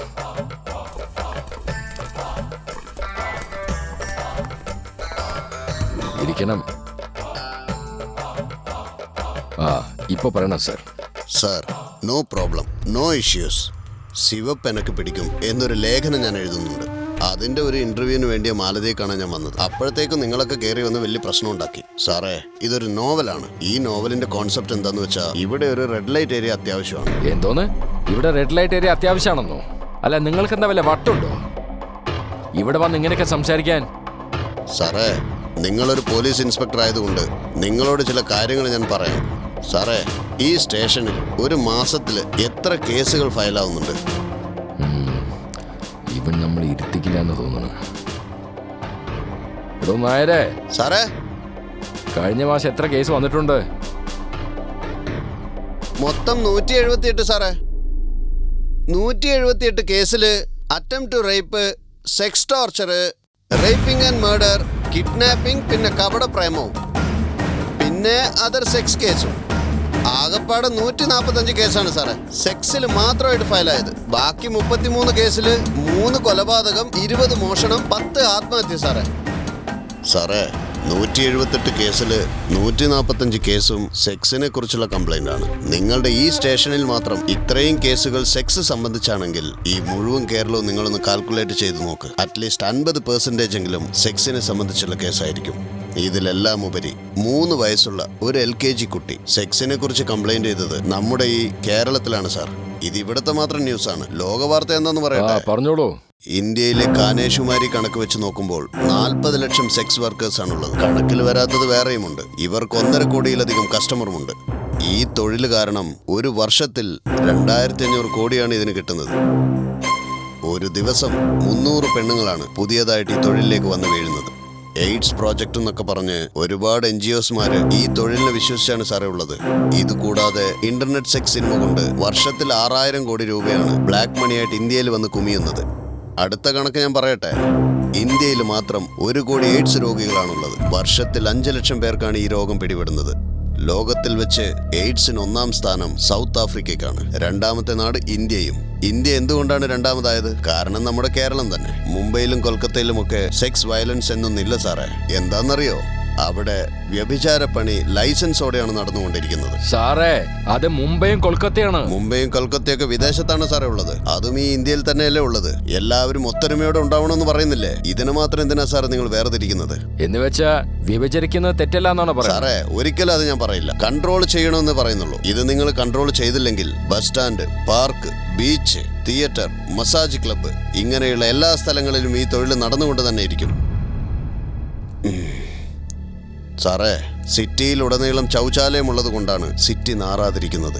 മലമൂത്രം പോലെ തന്നെ ഈ സെക്സും ഒരുതരം ശാരീരിക രോഗമാണ്.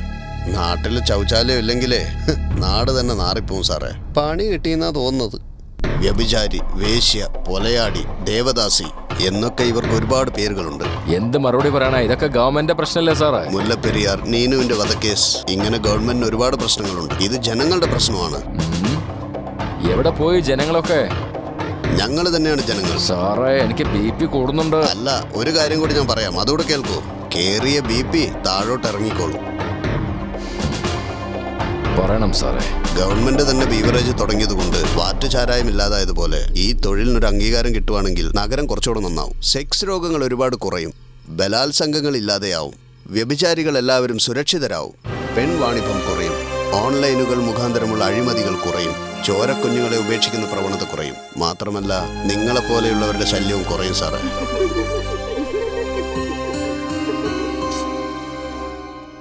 അതെ, ഒരു കാര്യം കൂടി സാറേ.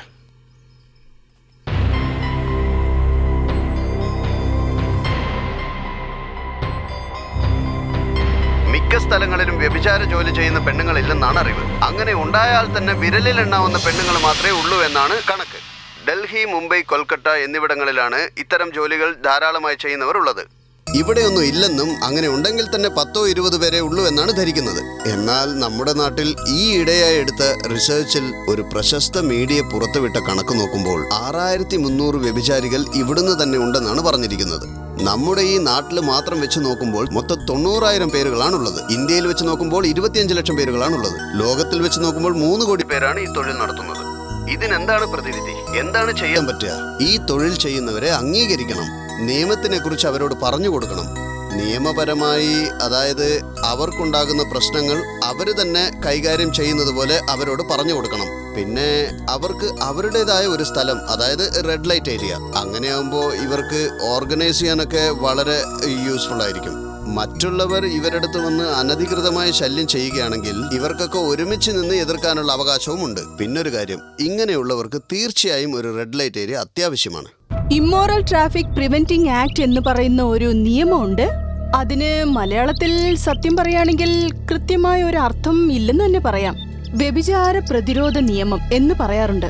ഈ വ്യഭിചാര പ്രതിരോധ നിയമത്തിന്റെ പ്രാധാന്യം എന്താന്ന് നോക്കുകയാണെങ്കിൽ 2 കാര്യങ്ങളാണ്. ഒരെണ്ണം, prostitution per se is not an offence എന്ന കാര്യം പ്രത്യേകമായി എടുത്തു പറഞ്ഞിട്ടുണ്ട്. സോ ഈ വ്യഭിചാരം ചെയ്യുന്ന ജോലി തെറ്റല്ല എന്നാണ് പ്രധാനമായും പറഞ്ഞിട്ടുള്ളത്. രണ്ടാമതായി, വ്യാപാര രീതിയിലും എക്കണോമിക്കൽ രീതിയിലും ഈ വ്യഭിചാര തൊഴിൽ ഉണ്ടെങ്കിൽ അത് തെറ്റാണ് എന്നതാണ് ഈ നിയമത്തിന്റെ ബാക്ക്ഗ്രൗണ്ടിന് ഒരു കാരണമായി തീരുന്നത്. വ്യഭിചാരം തൊഴിലായി ചെയ്യുന്ന സ്ത്രീകളെ സംബന്ധിച്ചിടത്തോളം അവർ അറിഞ്ഞോ അറിയാതെയോ ഈ തൊഴിലിൽ എത്തിച്ചേരുന്നു. വന്നതിനു ശേഷം ഈ തൊഴിലിൽ കുടുങ്ങിപ്പോവുകയും ചെയ്യുന്നു. So it is not the proportion of their own choice.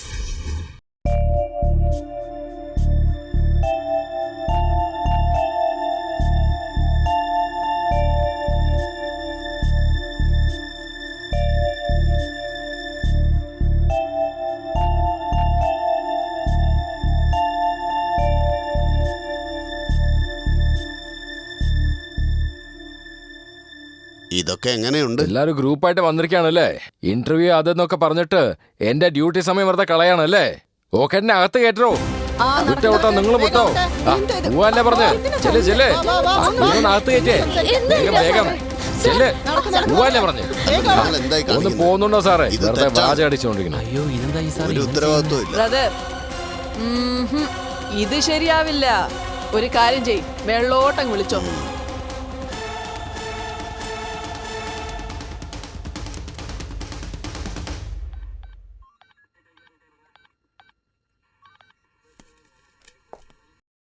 എല്ലാറ്റിനും അകത്ത് കയറ്റേ. വേഗം വേഗം ചെല്ലേ. എന്നോടാ കളിയേ. അല്ല, നിങ്ങൾക്ക് ഇനി പോവാറായില്ലേ? സാറ് ലൈനിലുണ്ട്. ഏത് സാറാണാവോ? സംസാരിക്കേ. എടോ, ഞാൻ IG ആണ്. Sir, good morning sir. എടോ, അവനൊരു പ്രശ്നക്കാരനാണ്.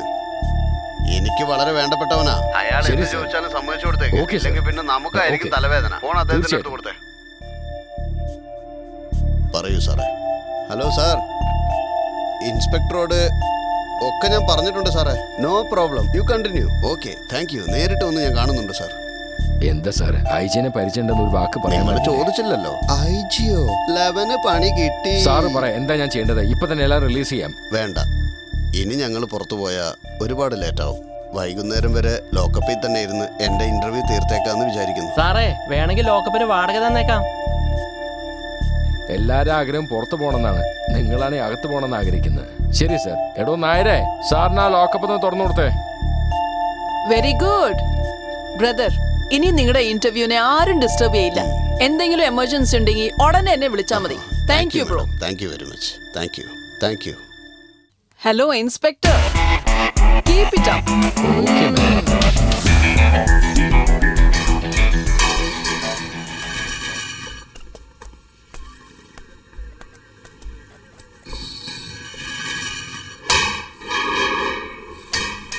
സാറേ, ഒരു കാര്യം, വൈകുന്നേരത്തിനുള്ളിൽ ഇന്റർവ്യൂ തീർത്തേക്കാം. ഞങ്ങളുടെ തീരുമാനം തെറ്റോ ശരിയോ എന്ന് ശരിക്കിരുന്നൊന്ന് ആലോചിക്കും സാറേ.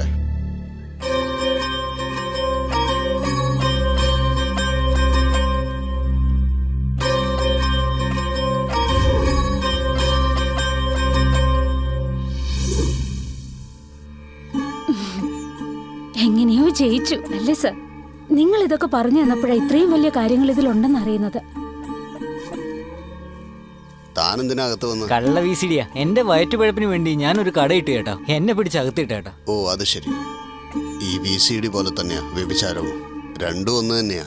കൺട്രോൾ ചെയ്യാൻ പറ്റില്ല, പക്ഷെ ശരിയാക്കി എടുക്കാം. ഇതാണ് പഞ്ചായത്ത് പ്രസിഡന്റ് പറഞ്ഞത്. അതൊക്കെ ആര് കേൾക്കാനാ? കോൺസ്റ്റബിളെ, കോൺസ്റ്റബിളെ, എല്ലാവർക്കും ചായയും ബിസ്ക്കറ്റും ഒന്ന് പറഞ്ഞേ. നിങ്ങൾക്കൊക്കെ ഒരുപാട് ചെലവ് ചെയ്തിട്ടുള്ളതല്ലേ. അതും അല്ലാതെ തലയെല്ലാം വെട്ടിപ്പൊളിയുന്നു. എടോ, വെള്ളം അടിക്കാനോ സമ്മതിക്കില്ല. ആ ചീട്ട് കട്ടയിലും എടുത്തോണ്ടോ. സ്റ്റേഷനോ അല്ല ചായക്കടയോ? കൊടുത്ത് വിടടോ. എന്തോടോ, വല്ലതും കഴിച്ചോ? സിനിമ കണ്ടോണ്ടിരിക്കണോ? എന്തോന്ന് ഓഡിയോ കേൾക്കുന്നില്ലെന്നോ? പറയേണ്ട വിധത്തിൽ പറഞ്ഞാലേ എല്ലാം കൊണ്ടുവരും ഉമ്മാര്. ദാ വന്നു, എഴുന്നേക്ക്. ഓ, എന്തായാലും ചായ കൊണ്ടുവാ. ഒരെണ്ണം എടുത്തോ. എല്ലാരും നല്ലോണം ചായ ബിസ്ക്കറ്റും ഒക്കെ കഴിച്ചോ. അങ്ങോട്ട് കൊടുത്തേക്ക്. ദാ ചീട്ട് കളിക്കാൻ. സാറിന്റെ പ്രോപ്പർട്ടിയാ, സൂക്ഷിക്കണം, മനസ്സിലായോ? സാറിന്റെ പ്രോപ്പർട്ടിയാണത്ര. വേഗം എടുക്കടി. ഒന്ന് നിന്നേ. എടോ നായരെ, ആ VCD-കാരനൊന്ന് വിളിച്ചേ. ഇങ്ങനെ ദേഷ്യപ്പെടല്ലേ, ഒന്ന് സമാധാനാക്. ശരിയാക്കാം. സാറ് വിളിക്കുന്നു, വാടാ. ഇതിനങ്ങനെ ബഹളം വെക്കുന്നേ. ഓക്കെ, ഞാൻ നോക്കിക്കോളാം. ഒരു മിനിറ്റ് ഒന്ന് തന്നെ. പ്രിന്റ് ശരിയില്ലേ? ഓഡിയോ വരുന്നില്ലെന്ന്? സാറേ, പ്രിന്റ് ശരിയില്ലാത്ത കള്ള VCD. ഒരു ചവിട്ട് വെച്ചാണ്ടല്ലോ. വേണ്ട സാറേ. പുതിയ പടം ഏതാ ഉള്ളത്? ഞാൻ ചെന്ന് ഇനി അന്വേഷിക്കണം സാറേ. എന്നാ ചെല്ല്. നാളെ രാവിലെ കൃത്യം 10 മണിക്ക് ഇവിടെ ഉണ്ടാവണം. പുതിയ പ്രിന്റും വേണം, മനസ്സിലായ? ചെല്ല്. ഡോ, ഒപ്പിടിച്ച് പറഞ്ഞാക്കി. ഒപ്പിട്ടിട്ട് വേഗം പോവാൻ നോക്ക്. അതെ, ഞാൻ പറഞ്ഞിട്ടുണ്ട്, നാളെ രാവിലെ പടം കിട്ടും. ഞാൻ ഇവിടെ കുറച്ച് തിരക്കില്ല, പിന്നെ വിളിക്കാൻ പോന്നെ. സാർ, എന്താടോ? ആ ലോക്കപ്പിലിരിക്കുന്ന ആളില്ലേ, ആ എഴുത്തുകാരൻ, അദ്ദേഹത്തിന് ഒരുപാട് സിനിമാ കൂട്ടുകാരുണ്ടെന്നാ പറയുന്നത്. മാത്രമല്ല സാറേ, പുള്ളിക്കാരന് IG വരെ കോണ്ടാക്ട് ഉള്ള ആളാത്രേ. സാർ അയാളെ കൈക്കലാക്കിയിട്ടുണ്ടെങ്കിൽ സാറിന് പെട്ടെന്ന് സിനിമയിലോട്ട് കയറാം സാറേ. വെറുതെ ഇങ്ങനെ വഴക്കും വക്കാണൊന്നും ഉണ്ടാക്കാതെ സമാധാനമായിട്ട് പോകുന്നല്ലേ നല്ലത്. കൊള്ളാടോ. ശരിയാ സാറേ. ഇപ്പൊ നമ്മൾ പോയി അവസരം ചോദിച്ചാലേ അവനങ്ങ് കേറും. കുറച്ചുകൂടി കഴിയട്ടെ. ഓക്കെ സാറേ. ഡോ സാർ, ഇന്ന് സന്ധ്യ വരെ സ്റ്റേഷൻ ലീവാണ്. ഒരുത്തിനെ അകത്തേക്ക് വിടണ്ട. Okay sir.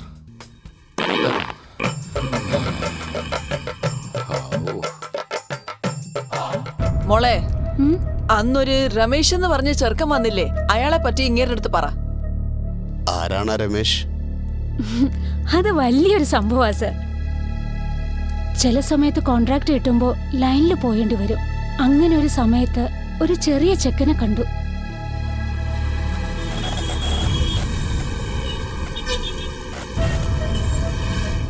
ലോഡ്ജിനേക്കാളും ഇവിടെയാണ് സാറേ നല്ലത്. പണം ഇച്ചിരി കൂടുതലായാലും ഒക്കെ നമ്മളെ സെറ്റപ്പാ. സ്വീറ്റ് കട വെച്ചിരുന്ന ആളാ, കണ്ണ് രണ്ടും അടിച്ചുപോയി. സ്വന്തം വീടാ. ഈ തൊഴിൽ തുടങ്ങാൻ ഞാനാ പറഞ്ഞു കൊടുത്ത്. പണം ഒന്നും നോക്കണ്ട സാറേ, നമ്മളൊക്കെ ഒരു കുടുംബമായില്ലേ.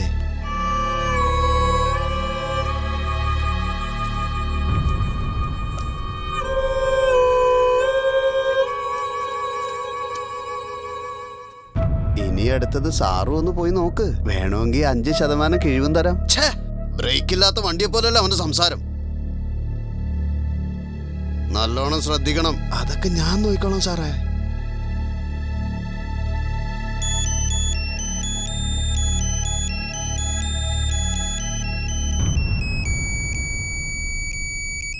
എന്താ സാറേ? 1 മണിക്കൂർ വെയിറ്റ് ചെയ്യേണ്ടി വരും. ഫ്രീ ആവുമ്പോൾ ഞാൻ തന്നെ അങ്ങോട്ട് വിളിക്കാം.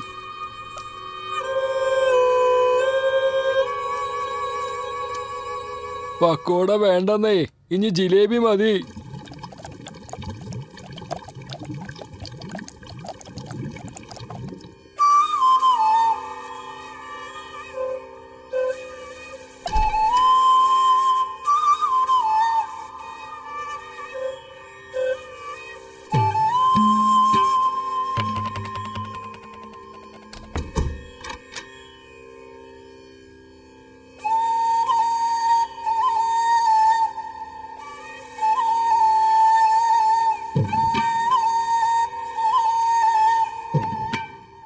ഇവിടെ പുതിയതാണോ?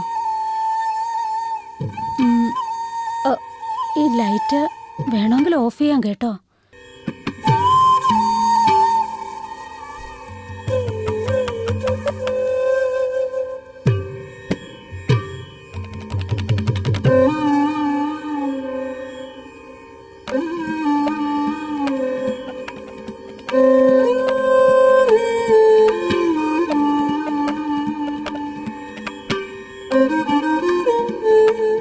ഒരുപാട് ലേറ്റായാലും പ്രശ്നമാവും. അവരല്ലേ എല്ലാം തീരുമാനിക്കുന്നത്.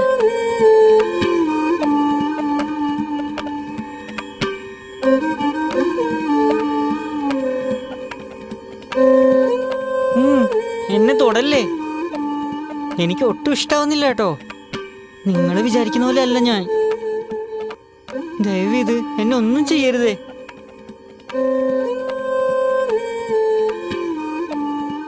അരമണിക്കൂർ കഴിഞ്ഞ് ഞാൻ തന്നെ പോയേക്കാം ചേച്ചി. ഇപ്പൊ ചെന്നാ തല്ല് കിട്ടും. പ്ലീസ് ചേച്ചി, എന്നെ പറഞ്ഞു കേൾക്കല്ലേ ചേച്ചി. പ്ലീസ് ചേച്ചി, പ്ലീസ് ചേച്ചി.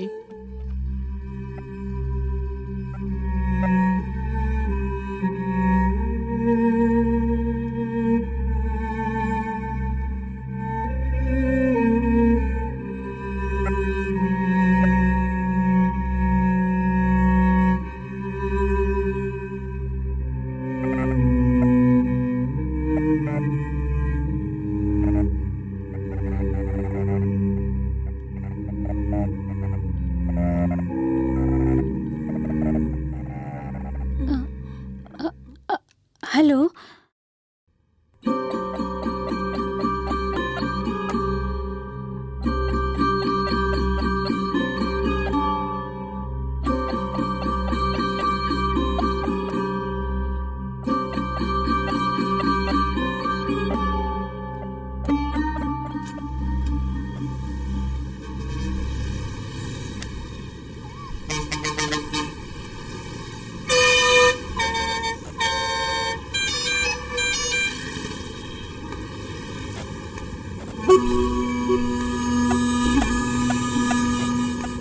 അച്ഛാ, അച്ഛാ, അച്ഛാ. എന്താടാ? രമേശൻ പോയിട്ട് 1 മണിക്കൂർ കഴിഞ്ഞു. ഞാൻ ചെന്ന് നോക്കട്ടെ. ഓടെ ചേട്ടാ, നാണല്ലാത്തവൻ.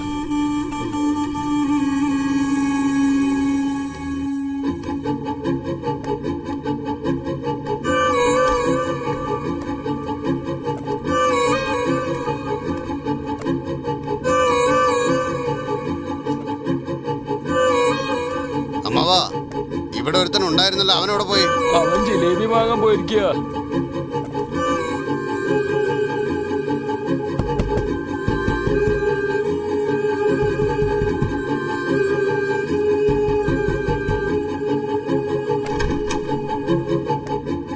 ആ ചെറുക്കനെവിടെ? നിങ്ങളാരാ? ചേട്ടനാ. ഓ, നിങ്ങളാണോ അവൻ പറഞ്ഞ ആ ചേട്ടൻ? അവൻ ഇവിടെ ഇല്ല. ഇല്ലെന്നോ? മാറടി രമേശേ. രമേശ്, എന്താ ഈ ചെയ്യുന്നത്? എടാ നീ എവിടെയാ ഉള്ളത്? അവൻ ഇവിടെ ഇല്ലെന്ന് പറഞ്ഞില്ലേ? എടാ രമേശേ, നായ കേറി വരുന്ന പോലെ വരികയാണല്ലോ. എന്തോന്ന് നായോ? ആരാടി നായ? പറയടി, എവിടെയാടി അവൻ? മര്യാദക്ക് പറഞ്ഞോ. പറയാൻ.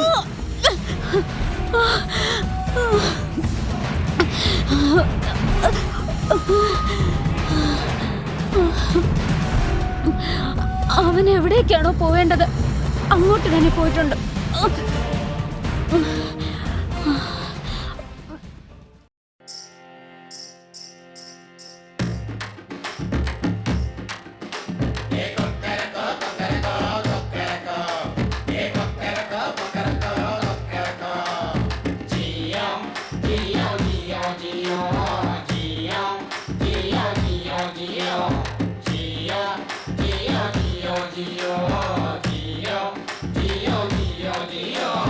സുന്ദരി പെണ്ണേ, എടി സുന്ദരി പെണ്ണേ, പാതി പെണ്ണേ, സ്വന്തമെല്ലാം വെടിഞ്ഞു വന്ന ദൈവത്തിന്റെ പൊന്നല്ലേ നീ സുന്ദരി പെണ്ണാളെ. ഞാനഴകും നീ ഒരു പെണ്ണഴകും കൂടിയ സുന്ദരി പെണ്ണേ, എടി സുന്ദരി പെണ്ണേ, പാതി പെണ്ണേ, സ്വന്തമെല്ലാം വെടിഞ്ഞു വന്ന ദൈവത്തിന്റെ പൊന്നല്ലേ നീ സുന്ദരി പെണ്ണാളെ. ദൈവത്തിനും വേണ്ടവള എന്നെന്നും വാഴുക നീ.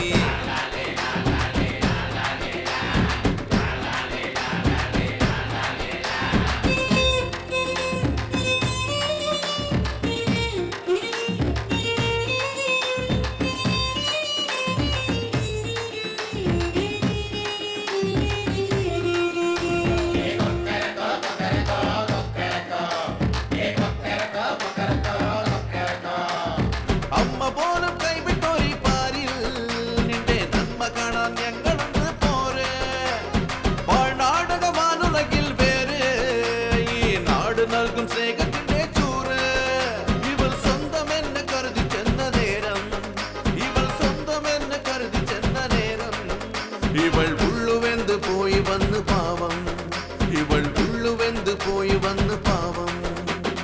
സുന്ദരി പെണ്ണേ, എടി സുന്ദരി പെണ്ണേ, പാതി പെണ്ണേ, സ്വന്തമെല്ലാം വെടിഞ്ഞു വന്ന ദൈവത്തിന്റെ പൊന്നല്ലേ നീ സുന്ദരി പെണ്ണാളെ. ഞാനഴകും നീ ഒരു പെണ്ണഴകും കൂടിയാ.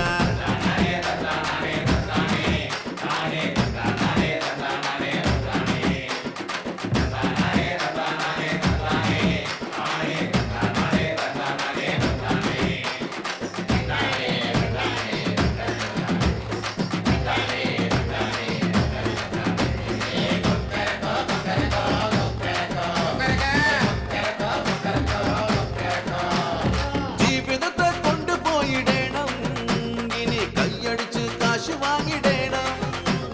മാനത്തിനും മേലെയാണ് ജീവൻ, മേലെ മാനത്തിലെ ദൈവമുണ്ട് കാവൽ.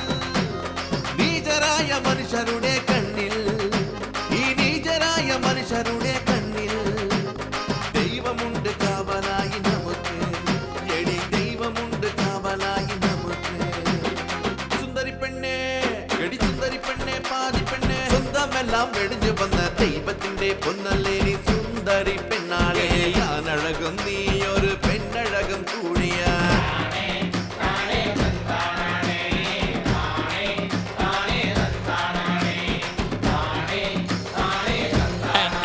വേണ്ടാത്തതൊക്കെ കഴിച്ചിട്ടുണ്ടെങ്കിലേ ഇങ്ങനെയാണ് ഗർഭിണി സ്ത്രീകളെ പോലെ ഛർദ്ദിക്കുക. അല്ല ഇതേതാണ് ശബി? ഏതോ കസ്റ്റമർ ആണ് കേട്ടോ. ഹായ് മേനകി. അവളുടെ അമ്മൂമ്മയുടെ മേനക. ദാ, ആരാ നിങ്ങളൊക്കെ? എവിടെടാ എന്റെ മോൻ? എന്ത് ചേട്ടാന്നോ? ആരാടോ താൻ? മര്യാദക്ക് സംസാരിച്ചില്ലെങ്കിലേ പല്ലൊന്നും കാണില്ല കേട്ടോ. ചേച്ചി, ഇവരാണ് ഗണേശന്റെ അച്ഛനും ചേട്ടനും. ഓ, ഇതാണോ ആ മുതലുകള്? എന്താടോ, തനിക്ക് മകനെ കാണണോ? കണ്ടോ, നല്ലോണം നോക്കിക്കോ. ഇതാ മോൻ, മകനല്ല സുന്ദരിയായ പെണ്ണ്. രമേശ് അല്ല, കാർത്തിക. എടാ മോനെ, എന്താണ് അതൊക്കെ? എന്ത് കോലാണത്? ഞാൻ അണിഞ്ഞൊരുങ്ങി നിൽക്കുവാ. എന്റെ മോനെ ഇങ്ങനത്തെ ഒരു അവസ്ഥയിലാക്കിയ നിങ്ങളൊന്നും വെറുതെ വിടില്ല ഞാൻ. എല്ലാറ്റിനും കത്തിച്ചു കളയും ഞാൻ. കാണോ? നാക്ക് പിഴുതെടുക്കും ഞാന്. എന്തുവാണ് പേര്? സത്യവാൻ. ഇതെന്തോന്ന് ചവറ് പേര്? ചെയ്യുന്നതെല്ലാം തെറ്റാണല്ലോ. താൻ ഏത് സമയത്ത് ഉണ്ടാക്കിയത്? ഈ കുട്ടി തന്റെ വീട്ടിൽ വന്ന് ജനിച്ചു. സന്തോഷത്തോടെ സ്വീകരിക്കുന്നതിന് പകരം ഈ കുട്ടിയെ താൻ ഞെക്കിപ്പിഴിയല്ലേ? ഇവറ്റകളോട് മിണ്ടണ്ടച്ചാ. രമേശാ, മര്യാദയ്ക്ക് വാ. പോടാ, എന്നെ ദേഷ്യം പിടിപ്പിച്ചാലുണ്ടല്ലോ, എന്നെ പീഡിപ്പിച്ചു എന്ന് പറഞ്ഞ് ഞാൻ പോലീസിൽ കംപ്ലൈന്റ് കൊടുക്കും. എടാ രമേശ്, ഇതൊക്കെ എന്റെ തലവിധിയാണ്. ഇങ്ങനത്തെ കാഴ്ചക്ക് എനിക്ക് കാണേണ്ടി വന്നല്ലോ. എന്റെ ഭഗവാനെ. എന്താ ഈ വിധി? എല്ലാം എന്റെ കാലക്കേടാ. ഇങ്ങനെ ജനിച്ചത് എന്റെ കുറ്റമാ. എന്നെ ശരിക്കും മനസ്സിലാക്കാതെ ഏട്ടനും അച്ഛനും കൂടെ എന്നെ ഒരുപാട് തല്ലിയിട്ടുണ്ട്. ഇവരെയൊക്കെ കണ്ടില്ലേ? ഇവരും എന്നെ പോലെ ജനിച്ചവരല്ലേ? എത്ര സന്തോഷമായിട്ടാ ഇവരൊക്കെ ജീവിക്കുന്നതെന്ന് അറിയോ? ഇങ്ങനെ ജനിച്ചവരെ ഉപദ്രവിക്കാൻ തനിക്കൊരു റൈറ്റ്സ് ഇല്ല കേട്ടോ. അപ്പോഴേ എന്റെ അടുത്ത് കൊണ്ടു തരാറുന്നില്ലേ തനിക്ക്? അങ്ങനെ ചെയ്യാതെ ഇവനാണാണോ പെണ്ണാന്ന് നോക്കാനേ ഒരു പെണ്ണിനെ വിളിച്ച് ഏർപ്പാടാക്കിയില്ലേ? താൻ തന്തയാണോ മാമാ പണിക്കാരനോ? അച്ഛന്റെ സ്ഥാനത്ത് നിൽക്കണ നിങ്ങള് ഇങ്ങനെ വൃത്തികെട്ട പണി ചെയ്യുന്നത് തെറ്റായി. എന്നാലും നിങ്ങളോട് എനിക്ക് ദേഷ്യമൊന്നും ഇല്ല കേട്ടോ. ദയവീത് എന്നെ വിട്ടേക്ക് വെച്ചാ ഞാൻ ഇവരോടൊപ്പം ജീവിച്ചോളാം. ചേച്ചി പറയൂ ചേച്ചി. ചേച്ചി പറ ചേച്ചി. ചേച്ചി പറ ചേച്ചി. നീ വിഷമിക്കണ്ടടേ, ഞങ്ങളൊക്കെ ഇല്ലേ ഇവിടെ. ഇയാള് സമ്മതിക്കും. പാൻ പറ. താനാണോ ചീത്ത? ഒന്ന് നിർത്ത്. നീയേ എങ്ങനെയെങ്കിലും പോയിന്ന് തൊലയേ. താൻ തൊലയാണ്ട് പോയിക്കോ. ഡാ നടക്കടാ. അച്ഛോ, ഡാ, ഇനി കൂടുതൽ സമയം നമ്മൾ ഇവിടെ നിന്നാലേ നമ്മളും പിന്നെ ജീവിതത്തിൽ ഇങ്ങനെ തന്നെ ആവും. നടക്കടാ, വേഗം വാ.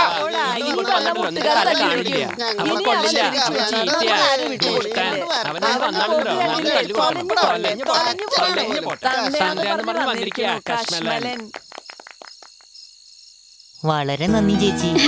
ഇതിനൊക്കെ എന്തിനാ താങ്ക്സ് പറയുന്നത്? നിന്നെ കണ്ട എനിക്കൊരു അസൂയൊക്കെ വരുന്നില്ല.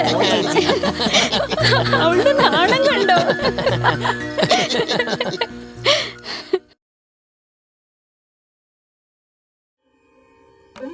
എന്തു പറയാനാ അവനെ? അവളെ എനിക്ക് മറക്കാനേ കഴിയില്ല. ഒരു കാര്യം അറിയോ? അവളുടെ കല്യാണം കഴിഞ്ഞു, സെറ്റിലും ആയി.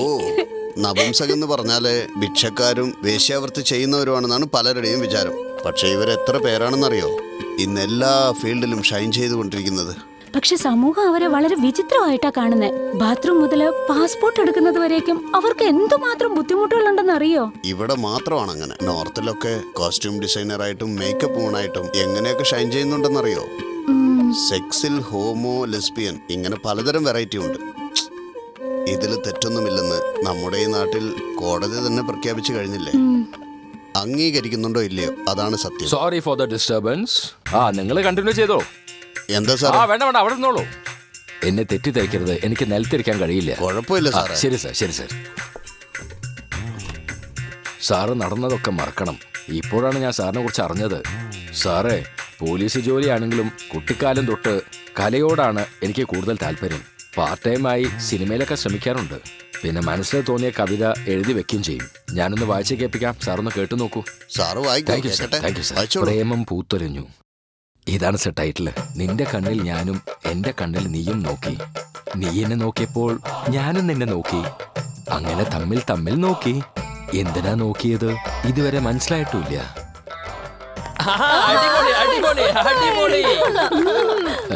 Thank you. ഈ കവിത കേട്ടാ ചെവിന്ന് ചോര വരും. ഈ കവിത മനോരമയിലേക്ക് അയച്ചിട്ടുണ്ട് സർ. കവിത കൊള്ളാമോ സാർ? വളരെ നന്നായിരുന്നു. കുറച്ചുകൂടെ പുതുമയാകാമായിരുന്നു. എന്റെ ലക്ഷ്യം അഭിനയമാണ് സർ.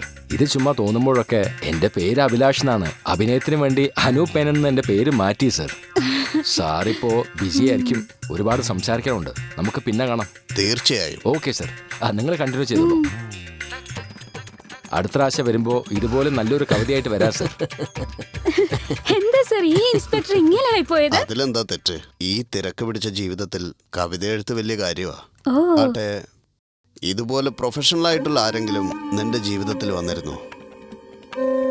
അതെ സാർ, ചെന്നൈയിലെ വലിയൊരു സൈക്കാട്രിസ്റ്റാ. എന്റെ ഒരു ഫ്രണ്ടാണ് അദ്ദേഹത്തിന് പരിചയപ്പെടുത്തി തന്നത്. മറ്റുള്ള കസ്റ്റമേഴ്സ് പോലെ ആയിരുന്നില്ല അദ്ദേഹം. എന്നോട് നന്നായി സംസാരിക്കുമായിരുന്നു.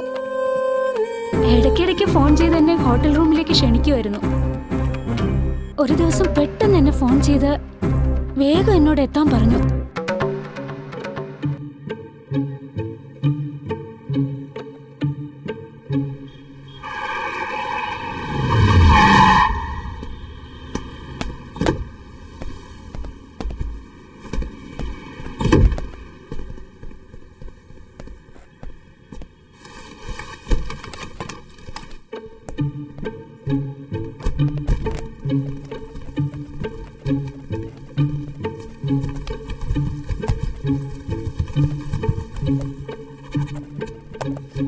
Sir, you're always welcome.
Hello, നീ എവിടെയാ ഉള്ളത്? അങ്ങോട്ട് തന്നെ പോയിട്ടുണ്ട്.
സോറി ഡോക്ടർ, വരാൻ ഇത്തിരി താമസിച്ചു.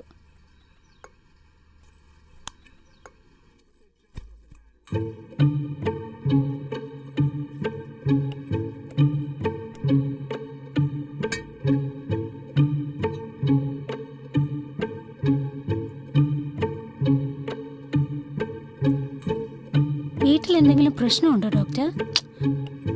വീടെന്ന് പറഞ്ഞാൽ തന്നെ പ്രശ്നമല്ലേ?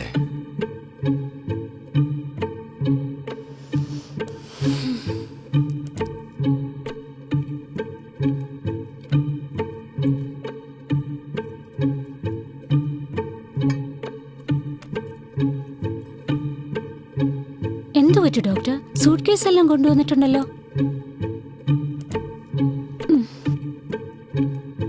വൈഫ് തിരിച്ചു വന്നിട്ട് വീണ്ടും പ്രശ്നം ഉണ്ടാക്കിയോ?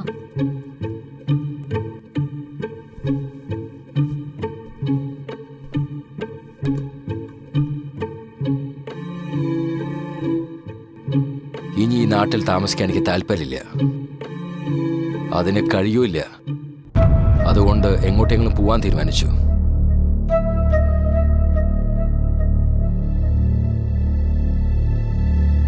പോകുന്നതിന് മുമ്പ് നിന്നെ ഒന്ന് എനിക്ക് കാണണം തോന്നി.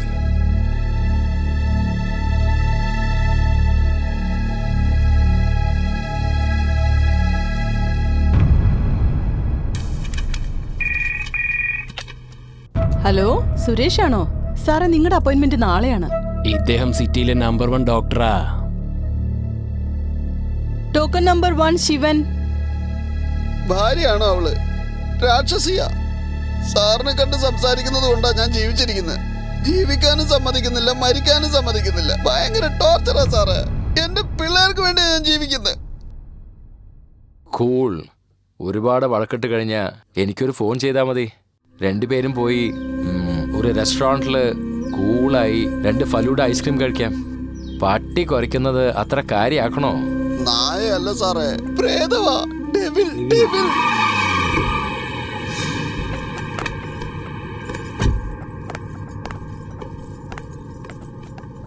എക്സ്ക്യൂസ് മീ മാം, അകത്ത് പേഷ്യന്റ് ഉണ്ട്.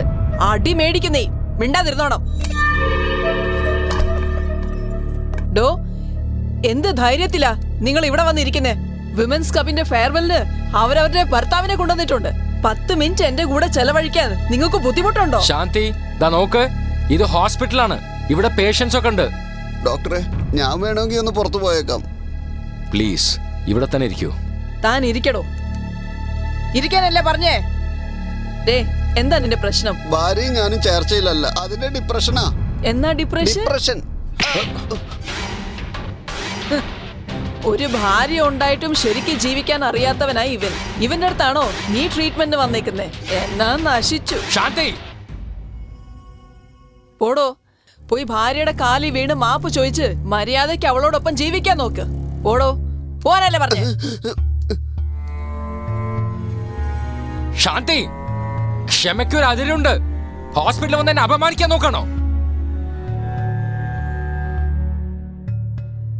ആരാടോ തനിക്ക് ആശുപത്രി ഉണ്ടാക്കിയത്? അതെല്ലാമേ എന്റെ കാശ. ഇന്ന് താൻ ഇവിടെ ഇരുന്ന് കൺസൾട്ട് ചെയ്യുന്നുണ്ടെങ്കിലേ മുതലും മുടക്കിയത് ഈ ഞാനാ. എല്ലാം മറന്ന് നന്ദികേട് കാണിക്കുന്നോ? എന്താ പറയാ, താൻ അനുഭവിക്കാൻ പോന്നേ ഉള്ളൂ. ഞാൻ വിചാരിച്ചാ തന്നെ ഇവിടുന്ന് പൊക്കി വേറെ ഒരുത്തനെ അവിടെ ഇരുത്തി ഈ ആശുപത്രി ഭംഗിയായി നടത്തും ഞാന്. നമ്മള് രണ്ടുപേരും പിരിയാനേ കുട്ടികളില്ലെന്നുള്ള ഒറ്റ കാരണം മതി. ഡൈവോഴ്സ്. ഒന്ന് ആലോചിക്കടോ, താൻ എങ്ങനാ വന്നേ, ഇപ്പൊ എങ്ങനാ ജീവിക്കുന്നേന്ന്. മനുഷ്യനായ കുറച്ച് നന്ദി വേണം. തന്നെ കെട്ടുന്നതിന് പകരേ ഒരു നായ ഞാൻ കെട്ടിയിരുന്നെങ്കി അതിത്തിരി നന്ദിയെങ്കിലും കാണിച്ചേനെ.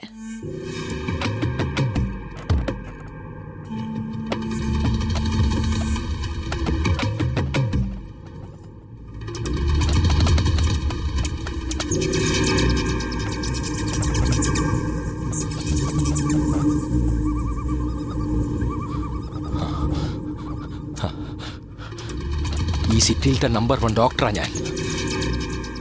എത്രയോ മാനസിക രോഗികളെ ചികിത്സിച്ച എനിക്ക് എൻ്റെ ഭാര്യയെ ചികിത്സിക്കാൻ എനിക്ക് കഴിഞ്ഞില്ല. അവളുടെ അസുഖത്തിന്റെ പേരെന്താണെന്ന് അറിയോ? കാശിന്റെ കൊഴുപ്പ്. എന്റെ ബുദ്ധിയെ ചെരുപ്പ് കൊണ്ട് അടിക്കണം. കഷ്ടപ്പെട്ട് സ്കോളർഷിപ്പിൽ പഠിച്ച എന്റെ പഠിപ്പിന് എന്റെ അച്ഛന്റെ അമ്മയുടെയും വാക്ക് കേട്ട് വെറും പണത്തിന് വേണ്ടി മാത്രം എന്റെ ജീവിതം തന്നെ കളഞ്ഞു. എന്നെ പോലൊരു പഠിച്ച വ്യക്തി ഇവളെ പോലെ ഒരു പണക്കാരുടെ അടുത്ത് വില പോകുന്നത് കാലാകാലമായി കണ്ണുകൊണ്ട് കാണുന്ന ഒരു സ്ഥിരം പതിവായിരിക്കുന്നു ഇത്. ഇവിടെ ഞാൻ മാത്രമല്ല, എന്നെ പോലെ ഒരുപാട് ആളുകൾ ഈ ലോകത്തിലുണ്ട്. അവരൊക്കെ മിണ്ടാതെ ജീവിക്കാണ്. എന്നെ അവൾ എത്ര പ്രാവശ്യം അവമാനിച്ചാലും അവള് പതിവ്രതയാണ്. ഞങ്ങളുടെ ദാമ്പത്യ ജീവിതം തകർന്ന് ഒരുപാട് വർഷങ്ങളായി. അറിയാതെ ഞാൻ അടുത്ത് പോയ അവളൊരു മുതലാളിയും ഞാനൊരു ജോലിക്കാരൻ എന്ന ചിന്തയാണ് അലട്ടിക്കൊണ്ടിരുന്നത്. 4 മതിൽക്കെട്ടിനകത്ത് അവളെ എപ്പോഴും എന്നെ അനാവശ്യമായി പറയൂ. അതൊക്കെ ഞാൻ സഹിച്ചിട്ടുണ്ട്. എന്നാൽ ആസ്പത്രിയിൽ വന്ന് പേഷ്യന്റെ മുമ്പിൽ വെച്ച് അവളെന്നെ അപമാനിച്ചത് എനിക്കത് സഹിക്കാൻ കഴിഞ്ഞില്ല.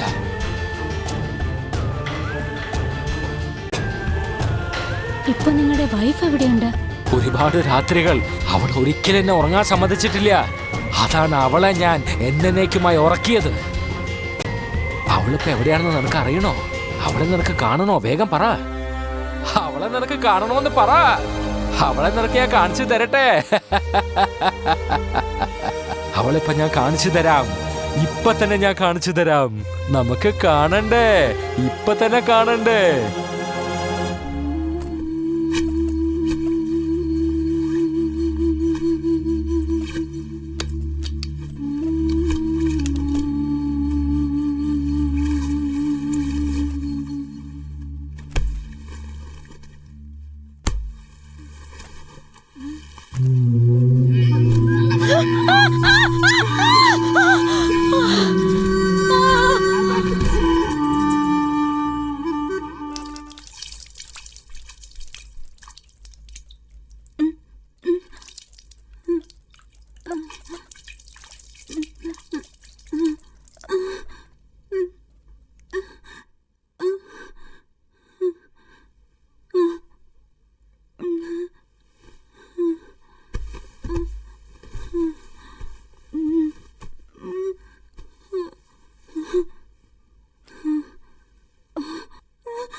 ആരാ ആസ്പത്രി എന്നാ വിചാരം?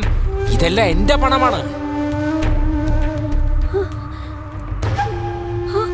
ഈ ആസ്പത്രി ഉണ്ടാക്കി തന്നത് ആരാണ്? എല്ലാം ഞാൻ പണം മുടക്കി ഉണ്ടാക്കിയതാണ്. നീ ഇപ്പൊ ആഡംബരമായിട്ട് ജീവിക്കുന്നില്ലേ? അതൊക്കെ എന്റെ കാശുകൊണ്ടാണ്.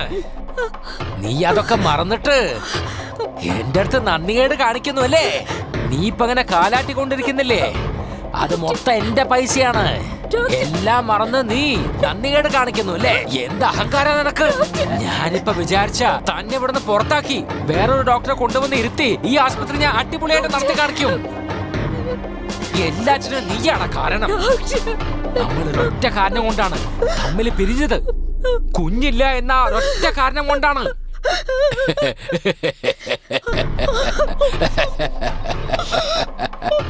ഞാൻ വിചാരിച്ചാൽ നിന്നെ ഇവിടുന്ന് ചവിട്ടി പുറത്താക്കി വേറൊരു ഡോക്ടറെ കൊണ്ടുവന്ന് ഇരുത്തി അടിപൊളിയായിട്ട് ഞാൻ ആസ്പത്രി നടത്തും.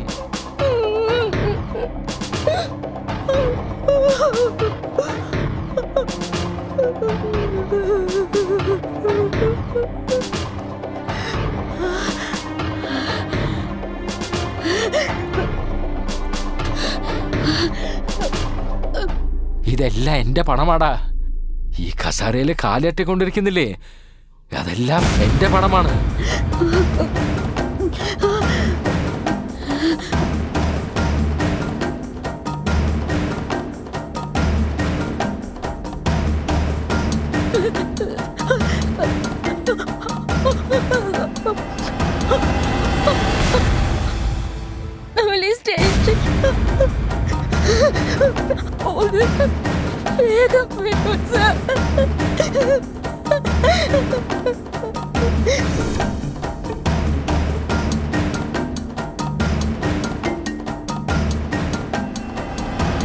ആ ഒരു സംഭവം എനിക്ക് ഒരിക്കലും മറക്കാൻ കഴിയില്ല സർ. ആ ഡോക്ടറെ എനിക്കറിയാം.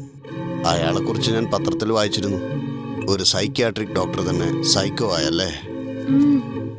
അവർക്ക് നല്ലൊരു ദാമ്പത്യം ഉണ്ടായിരുന്നെങ്കിൽ ഒരിക്കലും ഇങ്ങനെയൊന്നും സംഭവിക്കില്ല സാർ. സത്യമാണ്. ഭർത്താവ് ഭാര്യയെ കൊല്ലുന്നതും ഭാര്യ ഭർത്താവിനെ കൊല്ലുന്നതും ഇന്ന് എല്ലാ കുടുംബങ്ങളിൽ സരളമായി നടക്കുന്ന ഒന്നാണ്. ഇതിനൊക്കെ കാരണം അടിച്ചമർത്തിയ സെക്സും അളവിലധികമുള്ള സെക്സുമാണ്. എന്റെ കഴിഞ്ഞു കേട്ടോ. ഈ ലോക്കപ്പിൽ എന്തോ പ്രശ്നമുണ്ട്. ശരി, എന്നാ പിന്നെ ഞാൻ പോയിട്ട് ഒരു സിഗരറ്റ് വലിച്ചിട്ട് വരാം. നിങ്ങൾ കളിച്ചോളൂ. ഞാൻ ജയിച്ചതുകൊണ്ടല്ലേ അവനീ പോന്നേ. ആ ചെല്ല് ചെല്ല്. ചേട്ടൻ എന്തെങ്കിലും വേണോ? നിങ്ങൾക്കോ?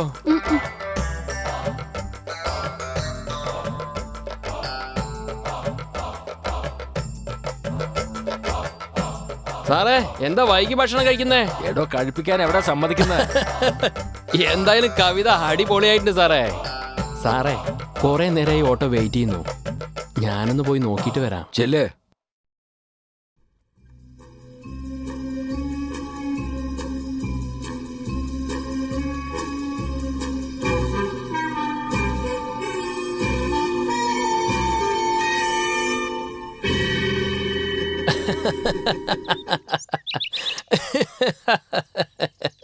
ഒരു ഉപയോഗമില്ല ചേട്ടാ. 5 പൈസ ചെലവാക്കാതെ കാര്യം സാധിക്കാനുള്ള പരിപാടിയാണ്. ഇപ്പം എന്തായാലും കാര്യം നടക്കില്ല ചേട്ടാ. എന്നാ പിന്നെ ഞാൻ പിന്നെ വിളിച്ചോളാം. ഓക്കെ, ആ ശരി. ഹലോ, എവിടേക്കും പോണ്ട, ഇവിടെ തന്നെ ഇരുന്നോട്ടോ. കാശ് നിറയെ വാങ്ങിയിട്ട് അവരെ സന്തോഷിപ്പിക്കുന്നത് എനിക്ക് വളരെ വലിയ കാര്യമൊന്നുമല്ല. കിട്ടുന്നത് കൊണ്ട് സന്തോഷപ്പെടണം. അതുകൊണ്ടല്ലേ എല്ലാവരും നിന്നെ അന്വേഷിച്ചു വരുന്നത്. ശരിയാണ് സർ. ലോകത്തിലെ ഏറ്റവും വലുത് സ്നേഹമാണ് സർ. അത് എന്ത് സഹിക്കാനും പൊറുക്കാനുമുള്ള ശക്തി നൽകും. പണത്തിന് വേണ്ടിയിട്ടാണെങ്കിൽ പോലും എല്ലാവരും എല്ലാവരോടൊപ്പം ചെലവഴിക്കില്ല. ചില സമയങ്ങളിൽ വികലാംഗർ കൂടെ ഞങ്ങളെ തേടി വരും. പാവം, അവരും മനുഷ്യരല്ലേ. എന്റെ അടുത്ത് വന്ന ആ വികലാംഗൻ കൂടെ സ്നേഹത്തിന് വേണ്ടി കൊതിച്ചവനായിരുന്നു.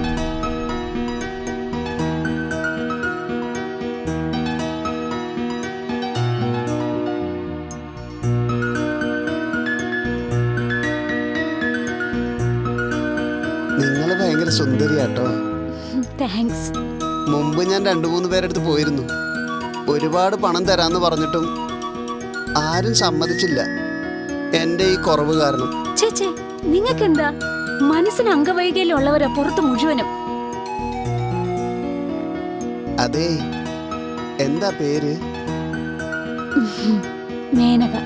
എന്റെ പേര് മധുമോഹൻ. നിന്റെ പേര് മേനക.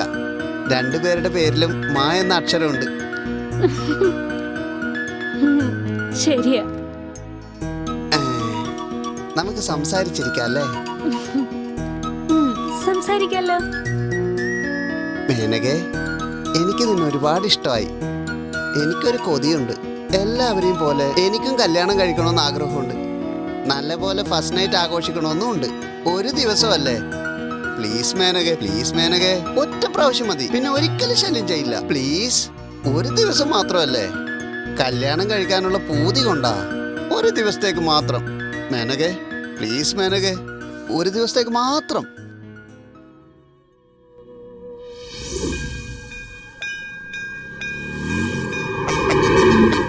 എന്റെ കാവിലമ്മേ, ഇവളെ എന്റെ ഭാര്യയായിട്ട് കിട്ടുവാണെങ്കിൽ അമ്പലപ്പണിക്ക് ഞാൻ 10 ചാക്ക് സിമെന്റ് മേടിച്ചു തരാം.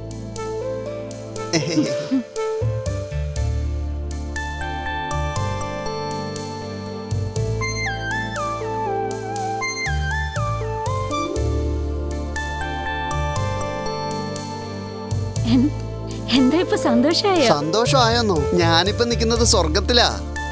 താങ്ക്സ്. സന്തോഷം കൊണ്ട് നാട് മുഴുവനും വാങ്ങിച്ചു കൂട്ടുമെന്ന് തോന്നുന്നു. കേറിക്കോളൂ.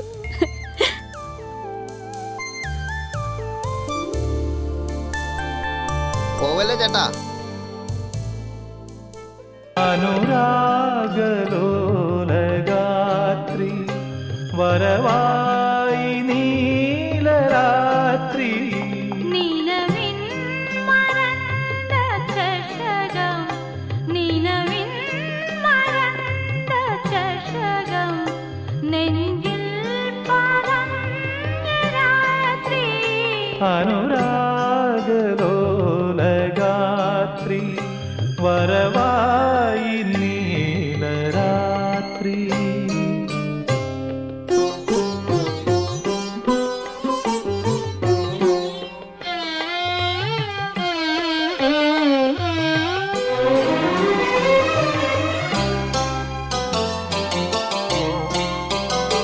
ലയലാസ്യ കലാകാന്തി സഖി നിന്റെ രൂപമേന്തി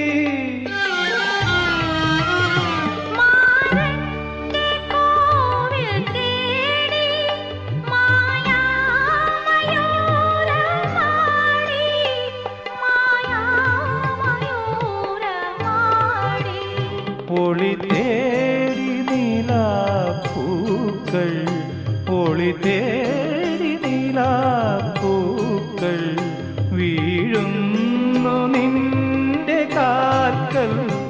അനുരാഗലോലഗാത്രി വരവായി നീലരാത്രി.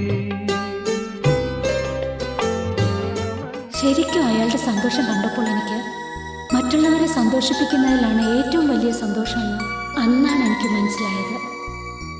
അങ്ങനെയുള്ള ആളുകളുടെ ആഗ്രഹം നിറവേറ്റാൻ എൻ്റെ ജീവിതത്തിലെ ഏറ്റവും വലിയ ഭാഗ്യമെന്ന് വിചാരിക്കുന്നു.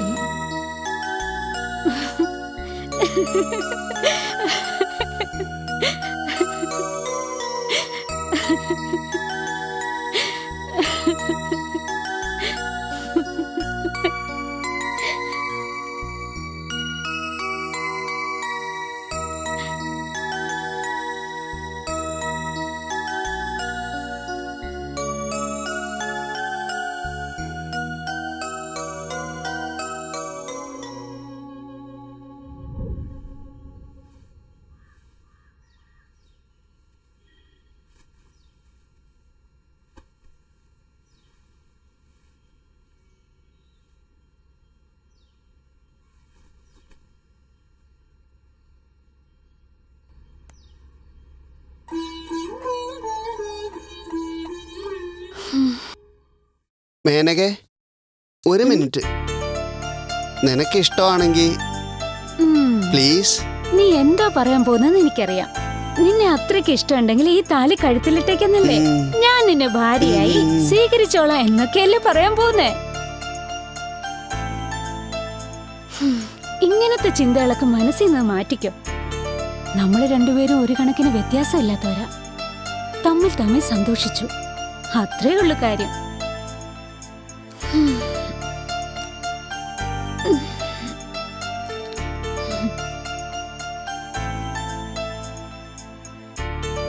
ഞാൻ പറഞ്ഞാല് തെറ്റൊന്നുമില്ലല്ലോ.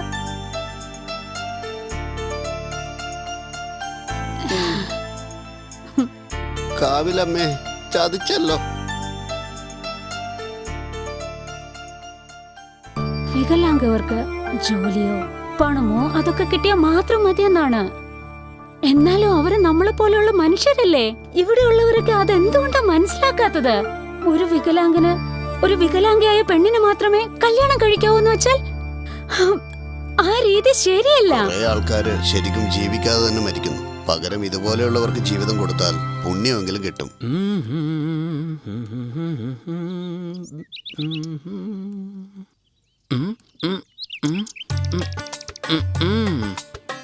Thank you. സാറാണോ? ഒന്ന് ചങ്ങാതി, പഴയ കാര്യങ്ങളൊക്കെ വിചാരിച്ച് പ്രതികാരം വിട്ടരുത്. 6 മാസം ബുദ്ധിമുട്ടി ഇപ്പോഴാണ് ഡയറക്ടർ അടുത്ത് ഒരു അപ്പോയിന്റ്മെന്റ് വാങ്ങിയിരിക്കുന്നത്.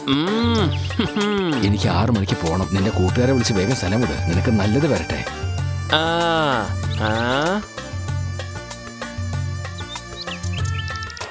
തൽക്കാലം നീ ഇത് കയ്യിൽ വെക്ക്. ഇതിൽ 5000 ഉണ്ട്, സ്നേഹത്തോടെ തരുന്നതാ. എപ്പോഴും അങ്ങോട്ട് വാങ്ങിച്ചല്ലേ ശീലമുള്ളൂ അല്ലേ? ആദ്യമായിട്ടാവും ഇങ്ങോട്ട്. എന്നാ പിന്നെ ഇനി കണ്ടോളൂ.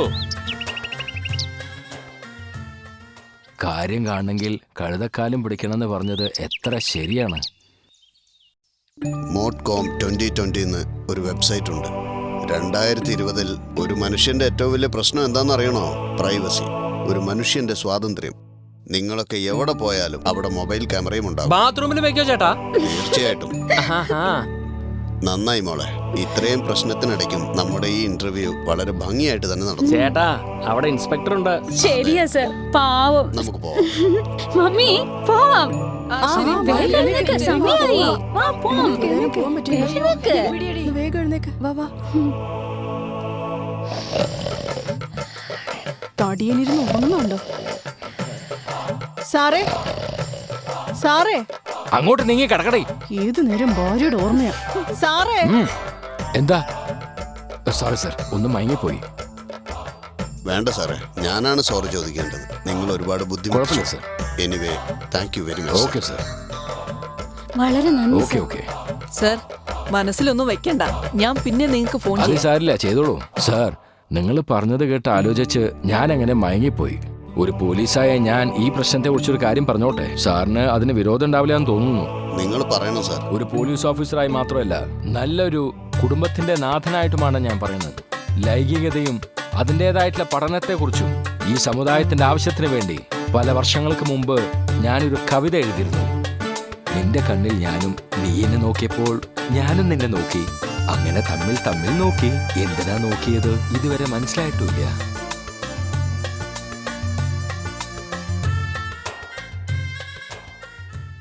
എന്തായാലും ഇന്നത്തെ കാര്യം പോലീസ് സ്റ്റേഷൻ മുഖേന നടന്നു. നമുക്ക് പോകാം.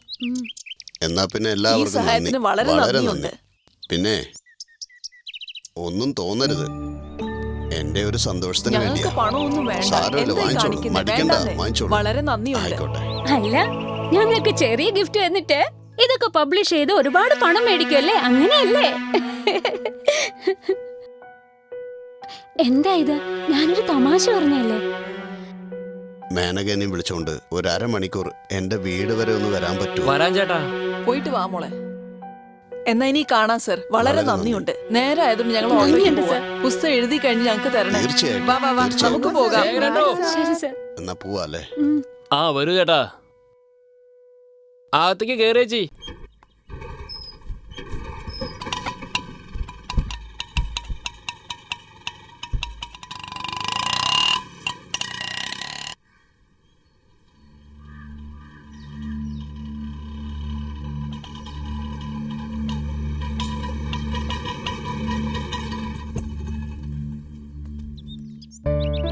ചേട്ടാ ഇത് തന്നെയല്ലേ വീട്? വരൂ ചേച്ചി, വരൂ ചേച്ചി. വാ മോളെ.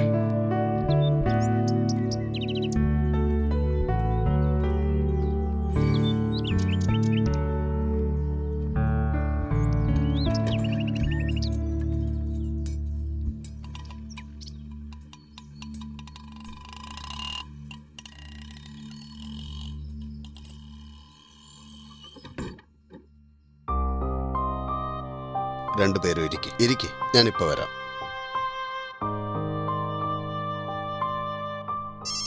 ഇരിക്കട്ടോ.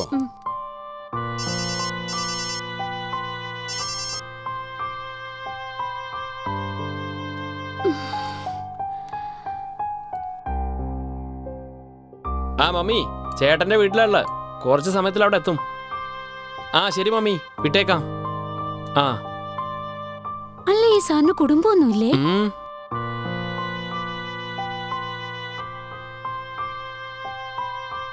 അതെ, രണ്ടുപേരും വന്നേ. ഒരു വായെങ്കിലും കഴിക്കേ. മാളൂട്ടി. സാറേ, കഴിക്കുന്നില്ല.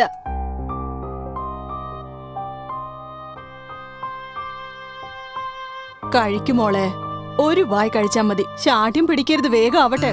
ഒരു വാ കഴിക്കേ. ശകലം എല്ലാം കഴിക്കുമോളെ.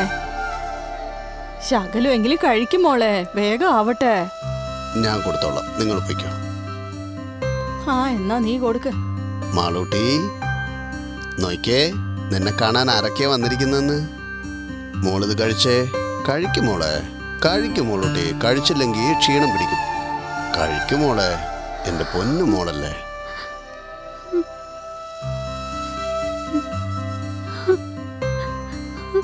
ഇതെങ്ങനെ? എങ്ങനെയെന്നോ, സ്കൂളിലെന്നും ഇവള് ഫസ്റ്റ് ആയിരുന്നു. 4ാം ക്ലാസ്സിൽ പഠിക്കുമ്പോഴേ നല്ല ചിത്രങ്ങളൊക്കെ വരച്ച് പ്രൈസ് മേടിക്കുമായിരുന്നു. കല്യാണം കഴിഞ്ഞ് തപസ്സിരുന്ന് 10 കൊല്ലം കഴിഞ്ഞ് കിട്ടിയ മോളായത്. സന്തോഷത്തോടെ സ്കൂളിൽ പോയവള് പെട്ടെന്നൊരു ദിവസം കാണാതെയായി. എല്ലായിടത്തും അന്വേഷിച്ചു. എവിടുന്നാ കിട്ടിയെന്നറിയോ? ചവറ്റുകൂനയിലായിരുന്നു. ചവറ്റുകൂനയില്.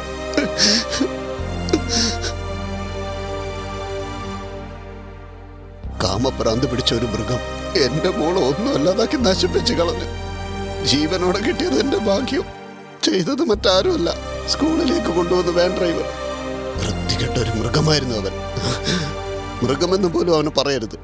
മൃഗങ്ങളിൽ പോലും ഗർഭം ധരിച്ച മൃഗത്തെ മറ്റു മൃഗം ശല്യം ചെയ്യില്ല. കോടതി ഇന്റർവ്യൂ ഒക്കെ കണ്ട് അപമാനം സഹിക്കാതെ എന്റെ ഭാര്യ ആത്മഹത്യ ചെയ്തു. ഞാൻ അനാഥയായി മോളെ. എന്റെ മോളും അനാഥയായി. എന്റെ ഈ അവസ്ഥ ഒരച്ഛന്മാർക്ക് പോലും വരരുത് മോളെ. ഒരു കാക്ക ചത്താൽ പോലും ചുറ്റിനും ആയിരക്കണക്കിന് കാക്കകൾ വരും. മനുഷ്യരിൽ ഒരാൾക്കൊരു പ്രശ്നം വന്നാൽ എല്ലാവരും ഓടും. അതിനുവേണ്ടിയാണ് ഞാൻ ഇത്രയും കഷ്ടപ്പെടുന്നത്. നിന്നെ പോലെയുള്ള തൊഴിലാളി ഇതുപോലെയുള്ള മൃഗങ്ങൾക്ക് തീറ്റി കൊടുത്തില്ലെങ്കിൽ നാട്ടില് ഏത് സമയത്ത് ഏത് വീട്ടിലാണ് ഇതുപോലെ സംഭവിക്കാന്ന് ഒരിക്കലും പറയാൻ പറ്റില്ല.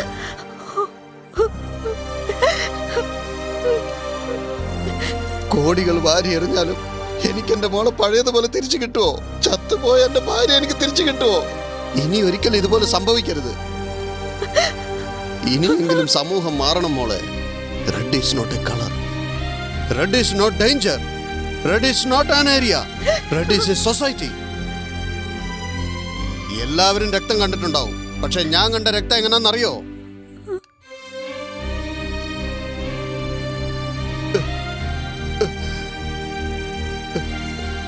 എന്റെ മോള് ഹൃതിമതിയാവുന്നതിന് മുമ്പേ ഇവളുടെ രക്തം ഞാൻ കണ്ടു. അറിയോ? എന്റെ ഹൃദയം പൊട്ടിപ്പോകുന്നു. ജീവിതകാലം മുഴുവൻ ഞാൻ ഈ വേദന സഹിക്കണമല്ലോ. എന്റെ തലയിലെഴുത്ത് ഇങ്ങനെയായി പോയല്ലോ. എനിക്ക് ആകെയുള്ള മോളായി ഇവള്. എന്റെ പ്രാണൻ. ഇവക്ക് ഈ ഗതി വന്നല്ലോ. ഈശ്വര,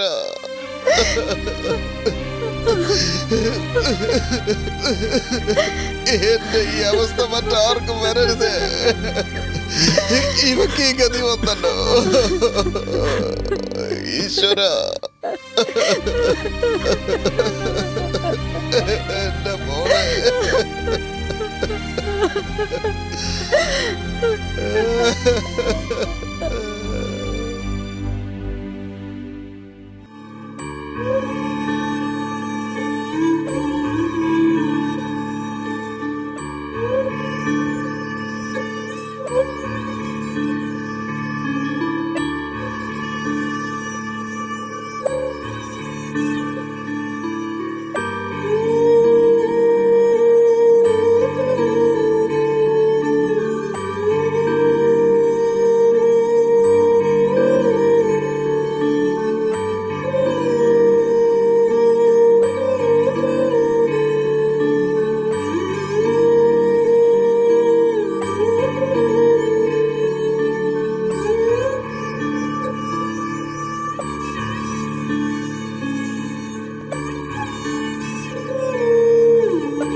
എന്റെ മോളൊരു പാവം മോള. നിനക്ക് എന്റെ വേദന അറിയില്ല. എനിക്ക് എന്റെ പഴയ മോളെ തിരിച്ചു കിട്ടുമോ?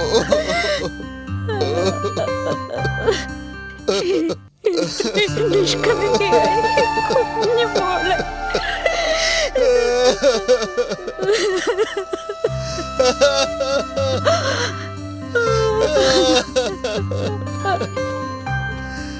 ha ha ha.